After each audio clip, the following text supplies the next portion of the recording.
இப்ப கவனிங்க பார்ப்போம். கிருபைக்கும் ஐ ஃபார் கிரேஸ், அந்த கிருபையை பற்றி பேசக்கூடிய உபதேசத்திற்கும் என்ன வித்தியாசம் அப்படின்னா, எல்லாம் என்ன பாருங்க பார்ப்போம். மாம்சீகத்தை, மனுஷனுடைய ஆசைகளை, இச்சைகளை, மனிதன் விரும்பக்கூடிய சுயநலமான காரியங்களை முன்னாடி வச்சு தான் வாழ்க்கை, நம்ம குடும்பம், உலகம், ஆசீர்வாதம், மேன்மை, பாவம், இச்சை, இது எல்லாத்தையும் முன்னாடி வச்சு பேசுறது ஐ ஃபார் கிரேஸ். ஆமா பாருங்க, இது இல்லாம பரிசுத்தம், தேவனுடைய ராஜ்யம், தேவ சித்தம், தேவ திட்டம், தேவன் ஏற்ற வாழ்க்கை வாழணும் அம்மாலாம் சொன்னாங்க பாத்தீங்களா, அதெல்லாம் இந்த கணக்கு. எப்படின்னா பரிசுத்தத்தை நமக்கு ஈஸியா புரியுற மாதிரி பேசுறேன். பரிசுத்தத்தையும் தேவ ராஜ்யத்தையும் தேவ சித்தத்தையும் முன்னாடி வச்சு பேசி ஆசீர்வாதத்தை பின்னாடி கொண்டு வராங்க. அவங்க நல்ல கிருபையின் உபதேசம். ஆமா, கேட்காத மாதிரி உட்காந்துருக்கீங்க. Keep it up. அல்லேலூயா. ஆமா, அடுத்தது கவனிங்க பார்ப்போம். பணம் ஆசீர்வாதம். நீ என்ன வேணா தப்பு பண்ணலாம், எதை தப்பு பண்ணாலும் ஆண்டவர் மன்னிச்சிருவாரு. இதெல்லாம் ஒரு பொருட்டு கிடையாது. எப்படியும் நீ வரலாம், ஆண்டவர் இதை தருவாரு, அதை தருவாரு, அதை தருவாரு, அதை தருவாரு அப்படின்னு சொல்லி பாவத்துல பரிசுத்த குலைச்சலுக்கு நேரம் மாம்ச இச்சையை நிறைவேற்றுவதற்காக, உலகத்திற்குரிய காரியங்கள் நிறைவேற்றுவதற்காக உபதேசம் வருது. இதுக்கு பேர் ஐ ஃபார் கிரேஸ். அல்லேலூயா. ஆமா, இந்த ஐ ஃபார் கிரேஸ் அப்படிங்கிறது இப்பதான். இது எப்படி தெரியுமா? சீட்லெஸ் வெஜிடபிள்ஸ் மாதிரி. ஐயோ சொல்லுங்கப்பா, அது அடுத்த ஜெனரேஷன் என்ன செய்யாது? சத்தமா சொல்லுங்க. அடுத்த ஜெனரேஷனே அப்படியே அந்த வெஜிடபிள் வாங்கும் போது அப்படியே பெருசா இருக்கிற மாதிரி இருக்கும். இந்த கொய்யா பழம் இத்தா பெருசா வருது, அறுத்தா ஒண்ணுமே இல்லை. அல்லேலூயா சொல்லுங்க பாப்போம். இவ்வளோ பெருசா இருக்கிற மாதிரி இருக்கும், நல்ல காய் மாதிரியே இருக்கும், அப்படியே பார்க்கறதுக்கு அப்படியே நம்மளை அப்படியே வசீகரிச்சு இருக்கிற மாதிரி இருக்கும். வாங்கி 2 நாள் ஃப்ரிட்ஜில் வைங்களேன், அழுகாது, ஆனால் கெட்டுடும். நல்ல பொருள் எப்பவுமே ஒரிஜினல் இருக்கு பார்த்தீங்களா? நல்ல தண்ணி இருக்குன்னா, நல்ல சுத்தமான தண்ணினா இது பாசி பிடிக்கும். சுத்தமான தண்ணி என்ன ஆகும்? நம்ம கேன் வாட்டர் குடிக்கிறோம்ல, ஆக்சுவலாக சுத்தமான தண்ணி கிடையாது. ஐயோ நிஜமா தான் சொல்றேன். எப்பவுமே தெரிஞ்சுக்க, ஒரிஜினல்னா கெடும், கெட்டாதான் அதுக்கு பேர் என்னது? ஒரிஜினல். கெடவே கெடாதுன்றான் பேர், அதுக்கு பேர் டூப்ளிகேட். இதுக்கப்புறம் என்னாலையும் புரிய வைக்க முடியல. முன்னாடி தக்காளி பாருங்க, ஒரு 10 வருஷத்துக்கு முன்னாடி தக்காளி வாங்கினா வெளியே வச்சாலும் சரி, ஃப்ரிட்ஜில் வச்சாலும் சரி, பூசணம் பூத்த மாதிரி மாறி அழுகுன ஸ்மெல் வரும். ஆனா இப்போ வாங்குற தக்காளி பாரு, அழுகுல, சுருங்குது. ஆமென். இதுக்கப்புறம் என்னாலையும் புரிய வைக்க முடியல. அல்லேலூயா சொல்லுங்க பாப்போம். இந்த கத்திரிக்காய் பாருங்க, அந்த நீல கலர் கத்திரிக்காய் வருது, அது பேரு உஜாலாங்கிறாங்க, உஜாலா கத்திரிக்காவா. அந்த கத்திரிக்காய் பாருங்க டேஸ்டா இருக்கும், ஆனா அதெல்லாம் எந்த பிரயோஜனமோ கிடையாது. அவ்வளவுதான், அழுகாது, அப்படியே ஒரு மாதிரி சுருங்கிட்டு ஒரு மாதிரி வரும். உங்களுக்கு புரியுதா? ஒரு மாதிரினா வெளியே இருக்கும்போது நல்லா தான் இருக்கும், உள்ள அறுத்தா தான். உங்களுக்கு எல்லாம் காய்கறினா என்னன்னே தெரியாத மாதிரி என்னை பார்த்தீங்க பேர், நல்லா வருவீங்க. அல்லேலூயா சொல்லுங்க பாப்போம். இந்த ஐ ஃபார் கிரேஸ் இதுதான். இங்க துரிதமா, அப்படி ஈஸியா, கஷ்டப்படாம ஏதாவது ஒண்ணு இம்மிடியேட்டா ஆக்குபைட் பண்ணிடணும், இம்மிடியேட்டா அடைஞ்சிடணும், இம்மிடியேட்டா உயர்ந்த இடத்துக்கு போயிடணும் அப்படின்னு வரக்கூடியது தான். இதுதான் பாருங்க ஐ ஃபார் கிரேஸோட காரியம். கவனி, நான் ஏற்கனவே நேற்று சொன்ன பரிசுத்தத்தை முன்னாடி வைக்காம, தேவ சித்தத்தை முன்னாடி வைக்காம, தெய்வத்தினுடைய காரியங்களை, பரலோக ராஜ்யத்தினுடைய கிரியைகளை முன்னாடி வைக்காம, பின்னாடி பாருங்க, பின்னாடி அதை வச்சுட்டு ஆசீர்வாதத்தை முன்னாடி வச்சா அதுக்கு பேர் ஐ ஃபார் கிரேஸ். ஆமென். ஆமா, இயேசு வந்தார், அவர் தான் கிருபையே சொன்னார். முதலாவது தேவனுடைய ராஜ்யத்தையும் அவருடைய நீதியும், அப்பொழுது இவைகள் எல்லாம் உங்களுக்கு கொடுக்கப்படும். இப்ப இந்த வசனத்தை அப்படியே உல்டாவா மாத்திட்டான் பாருங்க. உல்டாவா மாத்திட்டு என்னென்னமோ இஷ்டம் போல வாய்க்கு வந்தபடி கண்ட மேனிக்கு என்னென்ன பேச முடியுமோ அப்படிலாம் பேசுறாங்க. எல்லாம் கவனி. உன்னையும் என்னையும் எச்சரிக்கிற, கண்டித்து உணர்த்துகிற, நம்ம சந்ததி உருவாக்குகிற, நம்மை பரிசுத்தத்திற்கு நேராக நடத்துகிற அப்பேற்பட்ட ஒரு நல்ல திருச்சபை கிட்ட, நல்ல போதகர்கிட்ட போகணும். ஆமென். ஆமா, சண்டே மாத்திரம் போயிட்டு பைபிள் எடுத்து வச்சுட்டு அதோட அடுத்த சண்டே தேடக்கூடாது. இயேசுவின் ரத்தம் ஜெயம். அல்லேலூயா. ஸ்பர்ஜன் அப்படிங்கிற ஒரு ஆத்தர் எழுதுறார், உன் பைபிள் மேல, என் பைபிள் மேல படிஞ்ச தூசியே நியாய தீர்ப்பு நாட்களில நம்மளை நியாயம் தீர்க்குமா. ரொம்ப கொடுமையான வார்த்தை இது. நம்ம பைபிள் மேல படிஞ்ச தூசியே நியாய தீர்ப்பு நாளில நம்மை நியாயம் தீர்க்க ஆரம்பிக்குமா. அல்லேலூயா. அதனால கண்டிச்சு பாருங்க, நல்ல எச்சரிப்போட நம்மளை யார் வளர்க்குறாங்களோ அவங்க பின்னாடி போங்க. இங்க பாருங்க, நம்ம ஆண்டவருக்கு ஏற்றாற் போல வாழ ஆரம்பிச்சுட்டா ஆசீர்வாதத்தை தேடி நம்ம போக வேணாம். ஆண்டவரே ஆசீர்வாதத்தை தருவார், ஆண்டவரே கிருபைகளை தருவார், ஆண்டவரே ஸ்தானங்களை தருவார், ஆண்டவரே நல்ல வீடு வாசல் ஏற்பாடு பண்ணி தருவார். அல்லேலூயா. ஆண்டவரே காரு பங்களாவை தருவார் எப்ப தேவையான போது. அல்லேலூயா.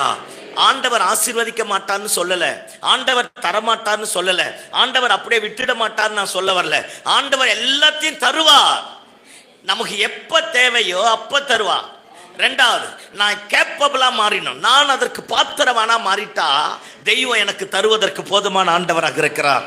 அல்லேலூயா. நான் பாத்திரமானா மாறாம ஒரு ஆசீர்வாதம் என்னை தேடி வந்துட்டா பிரச்சனை. ஐடியில் ஒர்க் பண்ற பசங்கெல்லாம் பாருங்க, சின்ன பிள்ளைங்க எல்லாருமே 40,000 50,000 1,00,000 ரூபாய் சம்பளம் வாங்குற சம்பளத்தை என்ன பண்ணணும்னு தெரியல.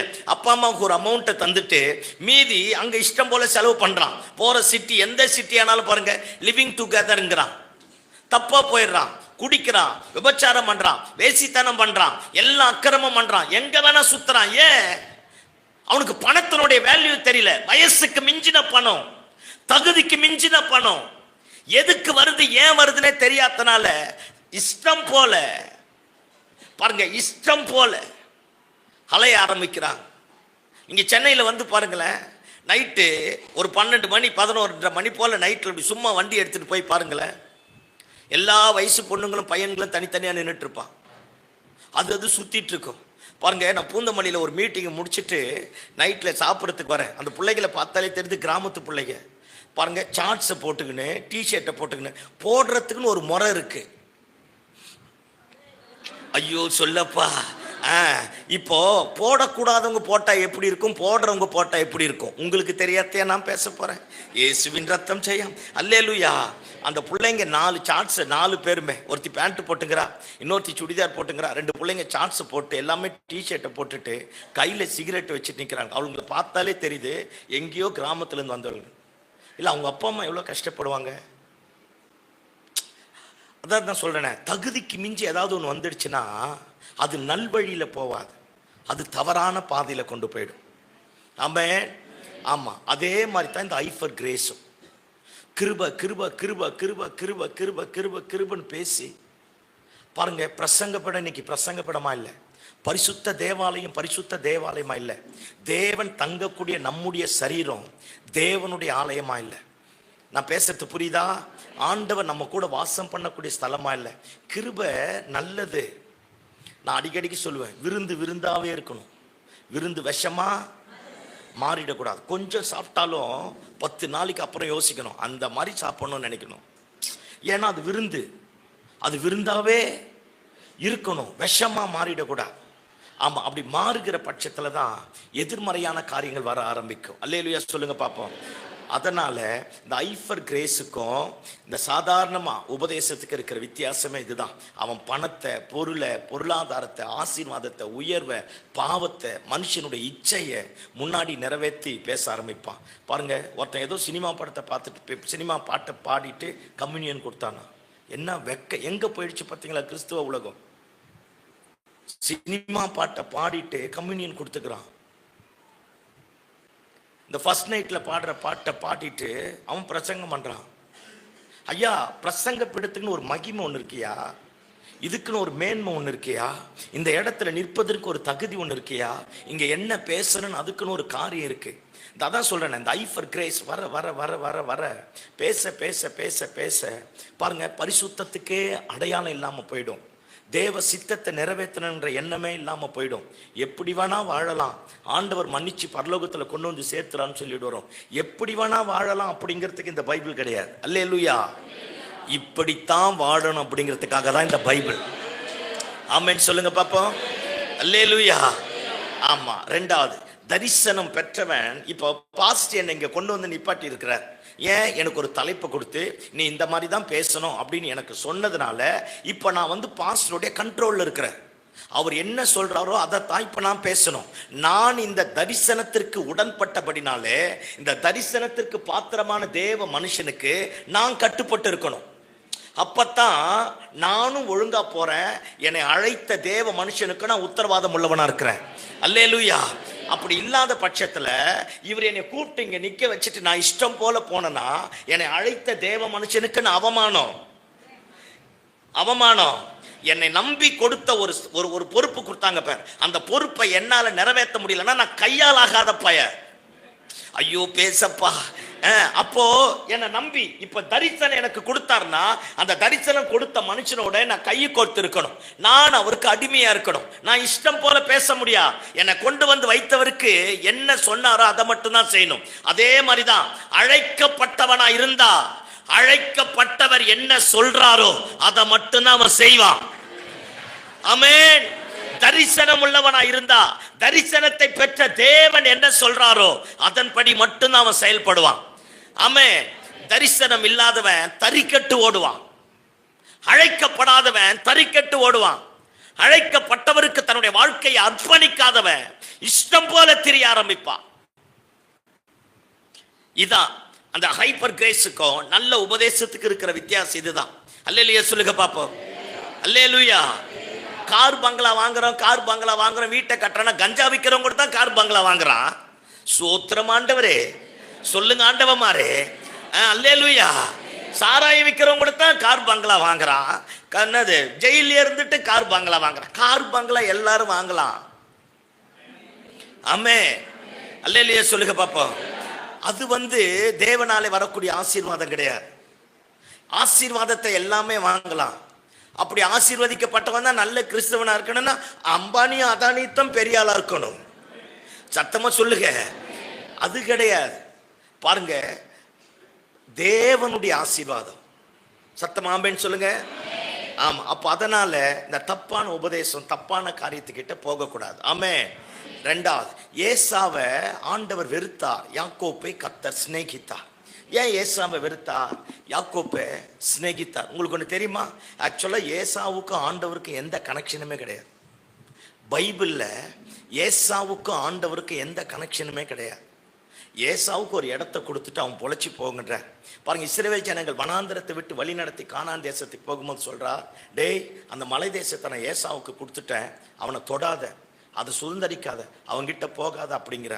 ஆனா ஏசா யாக்கோப்பு எகிப்தில் அடிமையா இருக்கும் போதே, ஐயா நல்ல பாஸ்டர் சொன்னாங்க பாருங்க, யாக்கோப்பு எகிப்தில் அடிமையா இருக்கும் போதே ஏசா கிட்ட ராஜரீக ஆளுகை இருந்தது. அவன் அப்பவே பெரிய பெரிய பிரபுக்களை சேர்ந்தவன் ராஜாவா இருக்க ஆரம்பித்தான். அப்பவே கோட்டை கட்டிட்டு அந்த ஏதோம் எல்லாம் பெரிய ராஜாக்கள் இருக்க ஆரம்பித்தாங்க. இப்ப யாக்கோப்பு யாராதான் இருக்கிறான்? அடிமையா தான் இருக்கிறான். அவன் அங்க அடிமையா இருக்கும் போதே ஏசா கிட்ட ராஜரிக ஆளுகை இருந்தது. பாருங்க, யாக்கோப்பு ஆண்டவர் தொட்டுக்கிட்டே இருப்பார், தொட்டுட்டே இருப்பார், கொட்டிட்டே இருப்பார், தட்டிட்டே இருப்பார். போகாத, செய்யாத, எந்திரி, போ, அப்படியே டச் பண்ணிட்டே இருப்பார். ஏசாவை தொடவே இல்லை. தொடாத ஏசா கிட்ட ராஜரிக ஆளுகை வந்தது. ஆனா தொட்ட யாக்கோப்பு கிட்ட ராஜரிக ஆளுகை சீக்கிரம் வரல. இன்னொரு பியூட்டி என்ன தெரியுமா? இன்னைக்கு வரைக்கும் யாக்கோப்பினுடைய ஆளுகை நிக்குது. ஏசா அட்ரஸே இல்லாதபடி போக ஆரம்பித்தான். கையை தட்டி ஆமென் சொல்லுங்க பாப்போம். அப்ப ஆண்டவர் நம்மளை கண்டிச்சுட்டே இருக்கிறார், நம்மளை எச்சரிச்சுட்டே இருக்கிறார், நம்மளை தொட்டுட்டே இருக்கிறார்னா நம்மை குறித்த தேவன் ஒரு பெரிய திட்டம் வச்சிருக்கிறார். நம்ம ஊழியத்தை குறித்த ஒரு பெரிய திட்டம் வச்சிருக்கிறார். நம்மை நம்பி கர்த்தர் ஒரு பெரிய நோக்கத்தை வச்சிருக்கிறார். அந்த நோக்கம் நம்முடைய வாழ்க்கையில நிறைவேறணும்னா அவர் நம்மளை கரெக்ட் பண்றார், சீர்படுத்துறார். அதற்கு ஏற்றார் போல பாத்திரவனா என்னை மாத்திட்டு அந்த இடத்துல கர்த்தர் கொண்டு போகக்கூடியவரா இருக்கிறார். அல்லேலூயா சொல்லுங்க பாப்போம். ஆமா. எனக்கு மட்டும் ஏன் இந்த பிரச்சனை வருதுன்னு நினைக்காத. உன்னை மட்டும் தான் கர்த்தர் மேன்மைப்படுத்த போகிறார். எனக்கு மட்டும் ஏன் இந்த உபத்திரம் வருதுன்னு நினைக்காத. அந்த உபத்திரவத்திற்கு மத்தியில தேவன் கொடுக்கிற கிருபை உன்னை தாங்கி, உன்னை உருவாக்கி, உருமாற்றி தேவன் நினைத்திருக்கிற அந்த திட்டத்துக்கு நேரா உன்னை கர்த்தர் கொண்டு போயிட்டு இருக்கிறார். ஆமென். ஆமா. எல்லாம் பாருங்க, 23வது சங்கீதத்தை நல்லா சொல்லும். அதுல ஒரு அற்புதமான வார்த்தை சொல்லும். அவர் என்னை நீதியின் பாதையில நடத்துகிறார். நான் விரும்பக்கூடிய பாதை கிடையாது, நீதியின் பாதை. அது ஆசீர்வாதமா இருக்காது, நீதியின் பாதை. அது மரண பள்ளத்தாக்கா இருக்கும், நீதியின் பாதை. நான் விரும்பினது இருக்கா, ஆனா அது என்ன பாதை? நீதியின் பாதையில நடத்துகிறார். அது நீதியான பாதை. நான் விரும்பினது இருக்காது, அவர் என் மெய்ப்பன் தான். நான் எதிர்பார்த்தது இருக்காது, அவர் என் மெய்ப்பன் தான். புல்லுள்ள இடங்களில மேய்க்கிறவர் தான், அமர்ந்த தண்ணீர்களில் கொண்டு போகிறவர் தான். ஆனா அவர் என்னை நீதியின் பாதையில நடத்துகிறார். அல்லேலூயா சொல்லுங்க பாப்போம். ஆமா, எத்தனை இடர்கள், எத்தனை வேதனைகள், எத்தனை போராட்டங்கள், எத்தனை நெருக்கங்கள் வந்தாலும் ஆண்டவருக்கு நமக்கும் கனெக்ஷன் இருந்ததுன்னா, தேவாலயத்துக்கு போகும் போதெல்லாம் தேவ மனிதர்கள் பிரசங்கிக்கக்கூடிய, ஆராதிக்கக்கூடிய, சொல்லக்கூடிய காரியங்கள் நம்ம இருதயத்தில் ஏதோ ஒன்று பண்ணுதுன்னா, உருவாக்குதுன்னா, நம்மளை எச்சரிக்குதுன்னா, நம்மளை கண்டிக்குதுன்னா, நம்மளை தட்டுதுன்னா, நம்மளை என்கரேஜ் பண்ணி தட்டி ஓட வைக்குதுன்னா, நல்லா தெரிஞ்சுக்க, தேவ தரிசனத்தில் ஒழுங்கா போயிட்டு இருக்கிறேன். அல்லேலூயா. சர்ச்சுக்கு எப்போ போனாலும் தூக்கமாக வருது பாஸ்டர் அப்படின்னா தெரிஞ்சுக்க, fill in the blanks. அல்லேலூயா சொல்லுங்க பாப்போம். ஆமாம், அதனால தேவன் தொட்டுட்டே இருப்பார். யாக்கோப்பை கண்டிச்சுட்டே இருந்தார், தொட்டுட்டே இருந்தார், அடிச்சுட்டே இருந்தார். 14 வருஷம் லவ் பண்ணி கல்யாணமா நான் ராகில டப்புன்னு தூக்குனா இருப்பார் தலைவர். அல்லேலூயா சொல்லுங்க பாப்போம். ஒரே ஒரு வார்த்தை கூட ஆண்டவர்கிட்ட பேசலை. பிள்ளையை பெத்தெடுத்து விட்டுட்டா, செத்துட்டா. பெனானின்னு பேர் வச்சா, அந்த பிள்ளையை கையில் தூக்கிட்டான். அவனுக்கு பெஞ்சமின்னு பேர் வைக்கிறான். என் வலதுகரத்தின் மகன் வச்சுட்டு வசனம் சொல்லும், யாக்கோப்பு பிரயாணப்பட்டான். அவன் அங்கே ஸ்டேபிளா இல்லை, தங்கி இல்லை. நம்மளா இருந்தால் 1008 கேள்வி கேட்போம். அதுக்கு இவ்வளோ சாவடிச்சிருக்கலாம்ல, சில்பால சாவடிச்சிருக்கலாம், அவளை சாவடிச்சிருக்கலாம். ஆனால் யாக்கோப்பு பாருங்களேன், ஒன்றுமே ஆண்டவர்கிட்ட கேட்கல. இருக்கு அப்படியே அந்த குழந்தைய கையில் தூக்கி, அந்த குழந்தைய எப்படி காப்பாத்திருப்பான்? ஐயா பிறந்து கையில விட்டுட்டு போயிட்டா. அந்த குழந்தைய தூக்கிட்டு யாக்கோப்பு பிரயாணப்பட்டானா. உங்களுக்கு ஒன்று தெரியுமா? அந்த குழந்தையில தான் முதல் ராஜரிக வம்சமே வந்தது. அந்த குழந்தையிலிருந்து வந்த வம்சம் தான் பவுல். 14 நிருபங்களை எழுத ஆரம்பித்தான். ஒன்று தெரிஞ்சுக்க, எதெல்லாம் பலவீனமாக இருக்கோ, கைவிடப்பட்ட நிலைமை இருக்கோ, இயலாமை இருக்கோ, அங்கெல்லாம் தெய்வத்தினுடைய பரிபூர்ண கிருபை வரும். அந்த கிருபை வந்து நமக்கு ஒரு ஊனம் இருந்தது பார், ஒரு பலவீனம் இருந்தது பார், ஒரு இழப்பு இருந்தது பார், அது எல்லாத்தையும் அந்த கிருபை மறைச்சிட்டு கிருபையே உயர்த்தி வைக்க போதுமானதாக காணப்படும். அல்லேலூயா, அல்லேலூயா. ஆமா, இப்பதான் நான் பிரசங்கத்தை தொடங்க போறேன். ஆமேன்னு சொல்லுங்க பாப்போம். எடுங்க பாப்போம், ஒரு வசனத்தை எடுத்து வாசிங்க பாப்போம். 1 கொரிந்தியருக்கு எழுதின நிருபம் 15வது அதிகாரம், 1 கொரிந்தியர் 15. எடுங்க பாப்போம். 1 கொரிந்தியர் 15, 1 கொரிந்தியர் 15 8வது வசனத்திலிருந்து 10வது வசனம் முடிய வாசிப்போம். எல்லாருக்கும் பின்பு அகால பிறவி போன்ற எனக்கு தரிசனமானார். நான் அப்போஸ்தலரிலும் சிறியவனாய் இருக்கிறேன். நான் அப்போஸ்தலர் எல்லாரிலும் சிறியவனாய் இருக்கிறேன். தேவனுடைய சபையை துன்பப்படுத்தினதினாலே நான் அப்போஸ்தலன் என்று பேர் பெறுவதற்கு பாத்திரன் அல்ல. நான் அப்போஸ்தலன் என்று பேர் பெறுவதற்கு பாத்திரவான் அல்ல. ஆகிலும் நான் இருக்கிறது தேவ கிருபையினாலே இருக்கிறேன். அவர் எனக்கு அருளிய கிருபை விருதாவாய் இருக்கவில்லை. அவர்கள் எல்லோரிலும் நான் அதிகமாய் பிரயாசப்பட்டேன். ஆகிலும் நான் அல்ல, என்னுடனே இருக்கிற தேவ கிருபையே அப்படி செய்தது. அல்லேலூயா. பாருங்க, பவுல் தன்னுடைய வாழ்க்கையை குறித்து இந்த இடத்துல சொல்றார். எல்லாருக்கும் பின்பு அகால பிறவி போன்ற எனக்கு அவர் தரிசனமானார். அத்தனை அப்போஸ்தலர்களை காட்டில நான் பெரியவன் அல்ல, ஆனா அவர்கள் எல்லாரையும் காட்டிலும் என்ன மேல வச்சிட்டார். நான் சபையை துன்பப்படுத்தினவன், கொடுமைக்காரன், கொலவெறி பிடிச்ச ஒரு மதவெறி பித்தன். ஆனா என் மேல அவர் கிருபை பாராட்டினார். அவர்கள் எல்லாரையும் விட நான் அதிகமாய் பிரயாசப்பட்டேன். நான் நிற்பதற்கு காரணம் நான் அல்ல, தேவ, சத்தமா சொல்லுங்க, தேவ கிருபையே. அல்லேலூயா. ஆமா, பாருங்க, ஒரு மனுஷன் கிருபை பெற்றா, எல்லாம் என்னை பாருங்க பாப்போம், கிருபை பெற்றா அவனை விருதாவா இருக்க விடா. என்னவா இருக்க விடாது? சத்தமா சொல்லுங்க. அவன் விருதாவா இருக்க மாட்டான். பாருங்க, ஒன்னுத்துக்கும் பிரயோஜனம் இல்லாதவனா இருக்க மாட்டான். பாருங்க, ஏதாவது ஒரு விதத்துல, ஏதோ ஒரு காரியத்துல, ஒரு செய்கையில, சபையா இருக்கலாம், குடும்பமா இருக்கலாம், பிள்ளைகளுடைய வளர்ப்பா இருக்கலாம், வேலை இருக்கிற பொசிஷனா இருக்கலாம், அல்லது வாழக்கூடிய சமுதாயமா இருக்கலாம், எந்த இடத்துலயோ கிருபை பெற்றவன் அங்க இருக்கிற சூழ்நிலைகள் எல்லாவற்றையும் மாற்றி அவன் மேல இருக்கிற கிருபையின் ஆண்டவரை ஏதோ ஒரு விதத்துல மேன்மைப்படுத்தக்கூடியவனா இருப்பான். அல்லேலூயா சொல்லுங்க பாப்போம். ஆமா, எல்லாம் என்னைய பாருங்க பாப்போம். எல்லாத்துக்கும் இன்னைக்கு பேச ஆரம்பிச்சிட்டோம், கிருபை கிருபை கிருபை அப்படிங்கிறோம். எல்லாம் கவனி. சோம்பேறிகளை நம்பி கர்த்தர் எதையும் தரமாட்டார். பக்கத்துல பார்த்து சொல்லு, நல்லா சொல்லுங்கப்பா. அல்லேலூயா. ஆமா, இப்ப சர்ச்சு எப்படி ஆயிடுச்சுன்னு சொல்றேன் பாருங்களேன். எல்லாம் என்னைய பாருங்களேன். இப்ப பிரசங்கம் பண்ணும்போது ஒரு ஆமேன் சொல்லுங்க.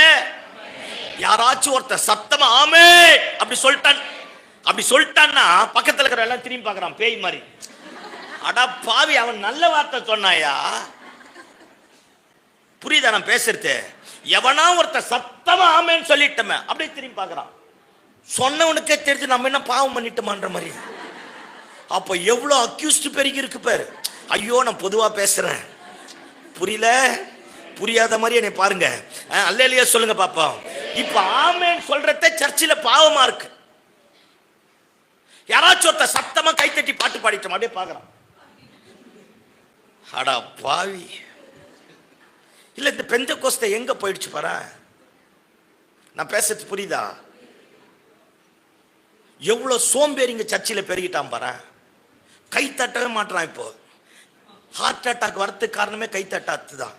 யாருன்னா டாக்டர் இருக்கீங்களா? இருந்த டாக்டர் யாருன்னா இந்த டாக்டர் கிட்ட கேட்டு பாருங்க. நல்ல கை தட்டி பாரு, சத்தியமா ஹார்ட் அட்டாக்கே வராது. நல்ல கை தட்டாம சர்ச்சில் உட்காந்து மேனேஜ்மெண்ட் பாரு, fill in the blanks. அல்லேலூயா. இன்னைக்கு காலையில பாருங்க ஒரு செய்தி, துக்ககரமான செய்தி. ஒரு பாஸ்டரோட மருமக இறந்துட்டான். 31 வயசு 32 வயசு, ஹார்ட் அட்டாக்குங்கிறான். நைட் 1 மணிக்கு இறந்துட்டு இருக்கிறான். அவன் அந்த தம்பியும் பாஸ்டர் தான். அவன் சின்ன வயசுல இருந்து வளர்ந்தவன் பாருங்க, இன்னைக்கு இறந்துட்டான். அது கேட்கறதுக்கே ஒரு மாதிரி பயமா இருக்கு. உங்களுக்கு நான் சொல்றேன், எல்லாம் கவனிங்க பார்ப்போம். தேவ பிரசன்னத்துல எப்ப வந்தாலும் நமக்கு கொடுத்த கிருபை வச்சு முதல் நல்ல ஆராதி, வாயை திறந்து பாடு.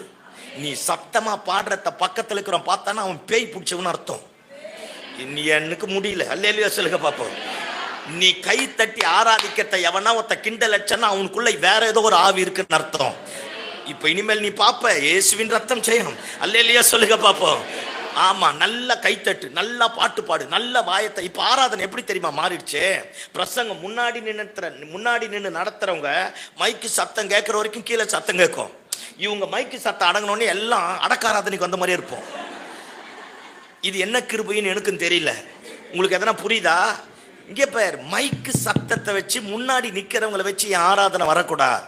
என்னை அழைத்த தெய்வத்திற்கு நன்றியுள்ள இருதயம் எப்ப வருதோ அது ஆராதனையா மாறணும். அல்லேலூயா, அல்லேலூயா.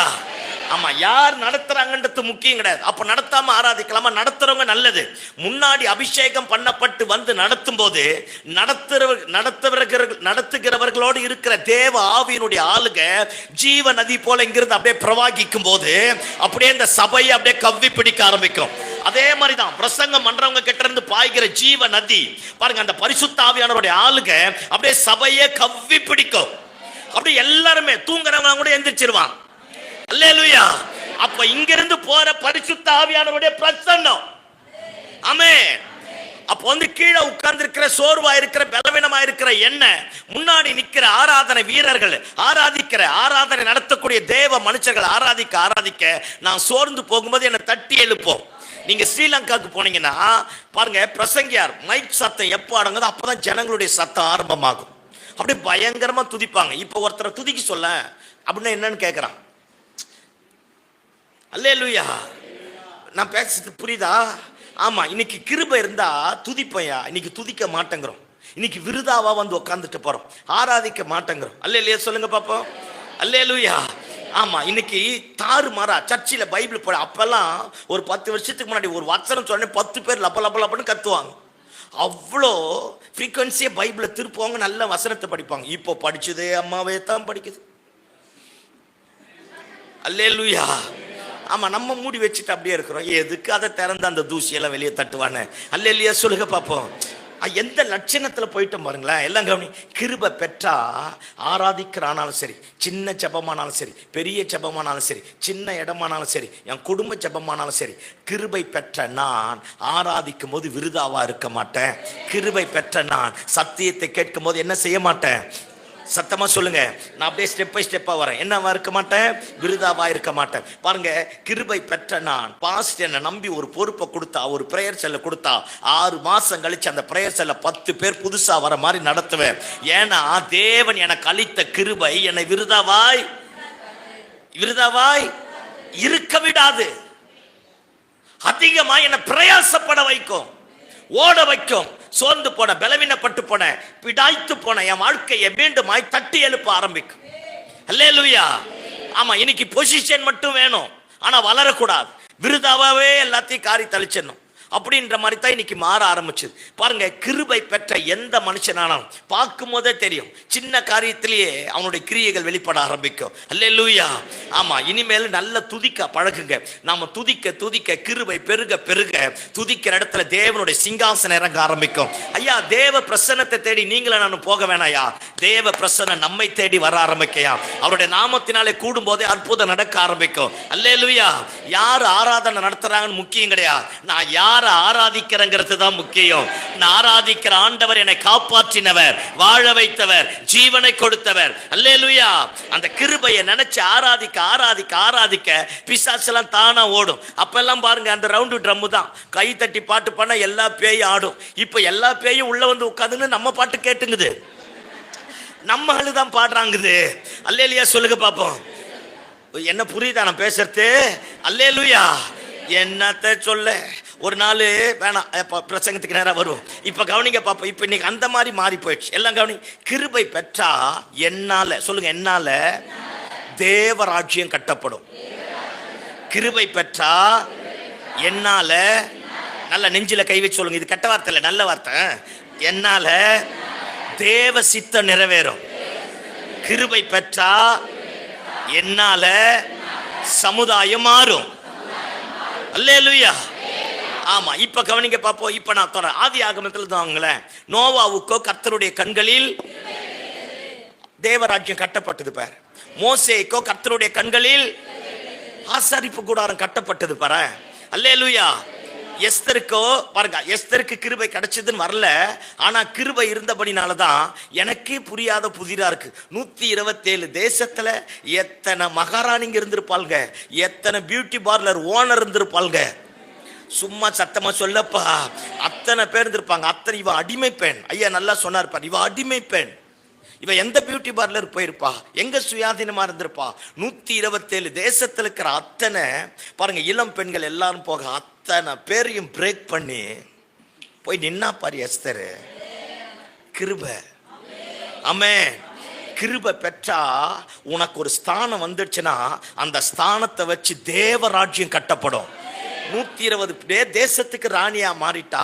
ராணியா மாறி அங்க போய் உட்கார்ந்துட்டு மொர்தெகாய் என்ன சொன்னாரோ அதை கேட்கிறா. +2 முடிச்சிட்டாலே பாஸ்ட் பேச்சு கேட்க மாட்டேங்கிறான். சோத்திரம் ஆண்டவரே, புரியுத ஆண்டவ மாறே, உனக்கெல்லாம் கிருபை வரும், நீயே சொல்லிக்கணும். அல்லேலூயா சொல்லுங்க பாப்போம். நம்ம லட்சணம் எங்க போகுது பாரு. அல்லேலூயா. 127 தேசத்துக்கு ராணியா மாறிட்டா. ட்ரெஸ்ஸை கொடுத்து அனுப்புறா மொர்தெகாய்க்கு. என்ன நடக்குது நாட்டுல தெரியுமா அப்படிங்கிறான். இந்த மாதிரி நடக்குதுன்னு கேட்டோன்னு சொல்றா. அவ சொல்றா, நானும் என் தாதிமாரும் உபவாசம் பண்றோம். என்ன உபவாசம்? பச்சை தண்ணி கூட குடிக்காம இருக்கிறோங்கிறா. ராணி, 127 தேசத்தின் ராணி மாறினாப்ப, என்னை கொண்டு வந்து தெய்வம் வச்ச இந்த ஸ்தானத்திற்கு நான் பாத்திரவானா மாறினா என்னால தேவராஜ்யம் கட்டப்படணும். ஆமே. ஆமா, சோத்த போட்டு அடிச்சதுல முதல்ல ஆண்டவர், ரெண்டாவது எஸ்தர். ஐயோ சத்தமா சொல்லப்பா.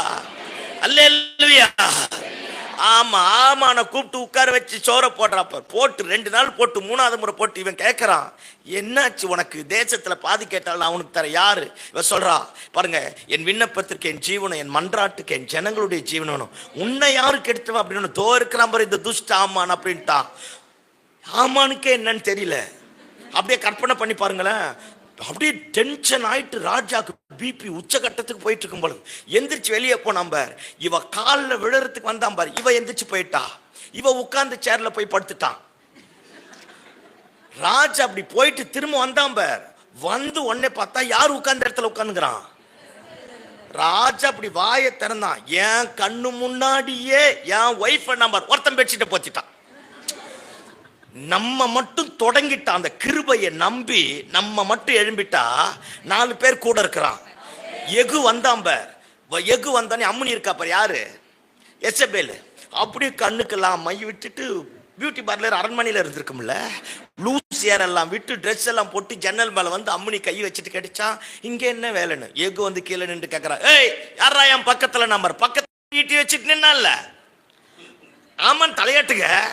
அப்படியே கீழே குனிஞ்சு இவ காலை வாரி விட்டான் பார் வெளியே. புரியுதா? ஐயோ எகுவே கொள்ளல, பக்கத்தில் ஈட்டி வச்சிருந்தோம்னா வாரி விட்டான். இவன் கேட்கிறான், யாரா என் பட்சத்தில் இருக்கிறது அப்படிங்கிறான். எழும்பி அப்படி கீழே விட்டான். கீழே விழுந்துட்டு நம்மால் உள்ள போயிட்டு வெளியேறதுக்குள்ள மொத்த நாயை நக்கிடுச்சு. இவன் சொன்னாலாம் 24 மணி நேரத்தில் எலியாவை கொன்னுறேன்னு. இலை சில்ற அல்லேலூயா. உனக்கு ஒன்று சொல்றேன் பார், கிருபை பெற்றுட்டா கிருபை என்னை விருதாவா இருக்க விடா. அல்லேலூயா சொல்லுங்க பாப்போம். ஆமா, எஸ்தர் பாருங்க 127 தேசத்துக்கு ராணியா மாறினா. 127 தேசத்துல இருக்கிற யூதர்களை காப்பாற்றினா பார். சிங்கம் சிங்கிளா வருன்ற மாதிரியே பண்ணா பார். அல்லேலூயா சொல்லுங்க பாப்போம். நம்ம எத்தனை கூடி ஜெபம் பண்ணாலும் ஊர் கதை தான் உள்ள போகுது. போகாத மாதிரி என்ன பார்க்க கூடாது, கொன்னே போடுவேன் நானா இருந்தா. சோத்திரம் ஆண்டவரே. அல்லேலூயா அல்லேலூயா. எவனா ஒருத்தன் கெட்டான்னா அவனை கூப்பிட்டு வந்து உட்காந்து அப்படியே அக்கு வேற ஆணி வேற பிச்சு எடுக்கிறது. நீ கிருபை பெற்றவளா? கிடையாது, நீ வேற. அல்லேலூயா. கிருபை பெற்றா விருதாவா இருக்க விடா. சொல்லுங்க, தேவராட்சியம் கட்டப்படும், தேசத்துல ஒரு எழுப்புதல் வரும். ஆமென். நான் அனாதையா இருக்கலாம், கைவிடப்பட்டிருக்கலாம், மறைக்கப்பட்டிருக்கலாம், தள்ளப்பட்டிருக்கலாம், ஆனா கிருபை வந்துடுச்சுன்னா நான் எத்தனை மறைவிடத்தில் இருந்தாலும் அந்த கிருபை என்னை தூக்கி கொண்டு வந்து சிகரத்தின் கொடுமுடியில வச்சு என்னை கொண்டு செய்ய வேண்டிய தேவ ராஜ்யத்தை இந்த பூமியில கட்டி எழுப்போம். ஆமென். அல்லேலூயா. யோசுவாவுக்கு கிருபை கிடைச்சது. 31 ராஜாக்களை கொண்டாம்ப, அத்தனை பேர் கழுத்திலையும் காலை வச்சாம்ப. 9 கோத்திரத்துக்கு தேசத்தை பங்கிட்டு கொடுத்தாம்ப. அத்தனை பேருக்கு பங்கிட்டு கொடுத்துட்டு ஒய்ஃப் பிள்ளைகளை கூட்டிட்டு வந்து முன்னாடி நின்று சொல்றான், எல்லாரையும் கூப்பிட்டு சொல்றான், நீங்க எல்லாரும் ஆண்டவரை விட்டு போயிடுவீங்கிறான். நானும் என் வீட்டாருமோ வென்றால். கற்பனை பண்ணிப்பாரு, எவ்வளவு நாள் மனைவியோடு இருந்திருப்பான், எவ்வளவு நாள் குடும்பத்தோடு இருந்திருப்பான், எத்தனை நாள் பிள்ளைகளை வளர்த்திருப்பான். மோசே இருக்கிற வரைக்கும் ஆசாரிப்பு கூடாரத்தினுடைய வாசப்படி. மோசே மறிச்ச உடனே ரெஸ்பான்சிபிலிட்டி இவனை தேடி வர ஆரம்பிச்சிருச்சு. இவன் தான் யுத்தம் பண்ணான். ஆனா அந்த அம்மா பாருங்க, பாக்கியவதி. யாரு அம்மா? உங்களை இல்ல, யோசுவா ஒய்ஃப். அந்த பிள்ளைங்களை என்ன அற்புதமா வளர்த்திருக்கும் பாரு. ஏன் சாமுவேல் பிள்ளைங்க கூட தடமாறிட்டாங்கயா, தாவீது பிள்ளைங்க கூட தடமாறிட்டாங்கயா, மோசே பிள்ளைங்க கூட தடமாறிட்டாங்கயா. ஆனா யோசுவா பாரு, தன் மனைவி பிள்ளைகளை கொண்டு வந்து அத்தனை லட்சம் பேருக்கு நின்று முன்னாடி சொல்றான், நானும் என் வீட்டாருமோ வென்றால். கிருபை வந்துடுச்சுன்னா விருதாவா இருக்க விடாது. சத்தமா ஆமென் சொல்லுங்க பாப்போம். ஆமா, இப்ப கவனிச்சுக்க பாப்போம்.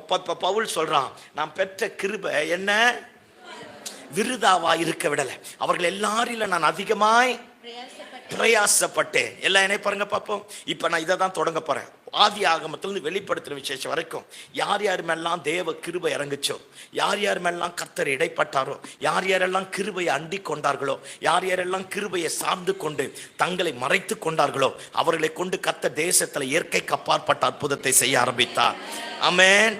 ஆமா, சோம்பேறிகளை நம்பி கர்த்தர் கிருபையை தரமாட்டார். யாரை நம்பி?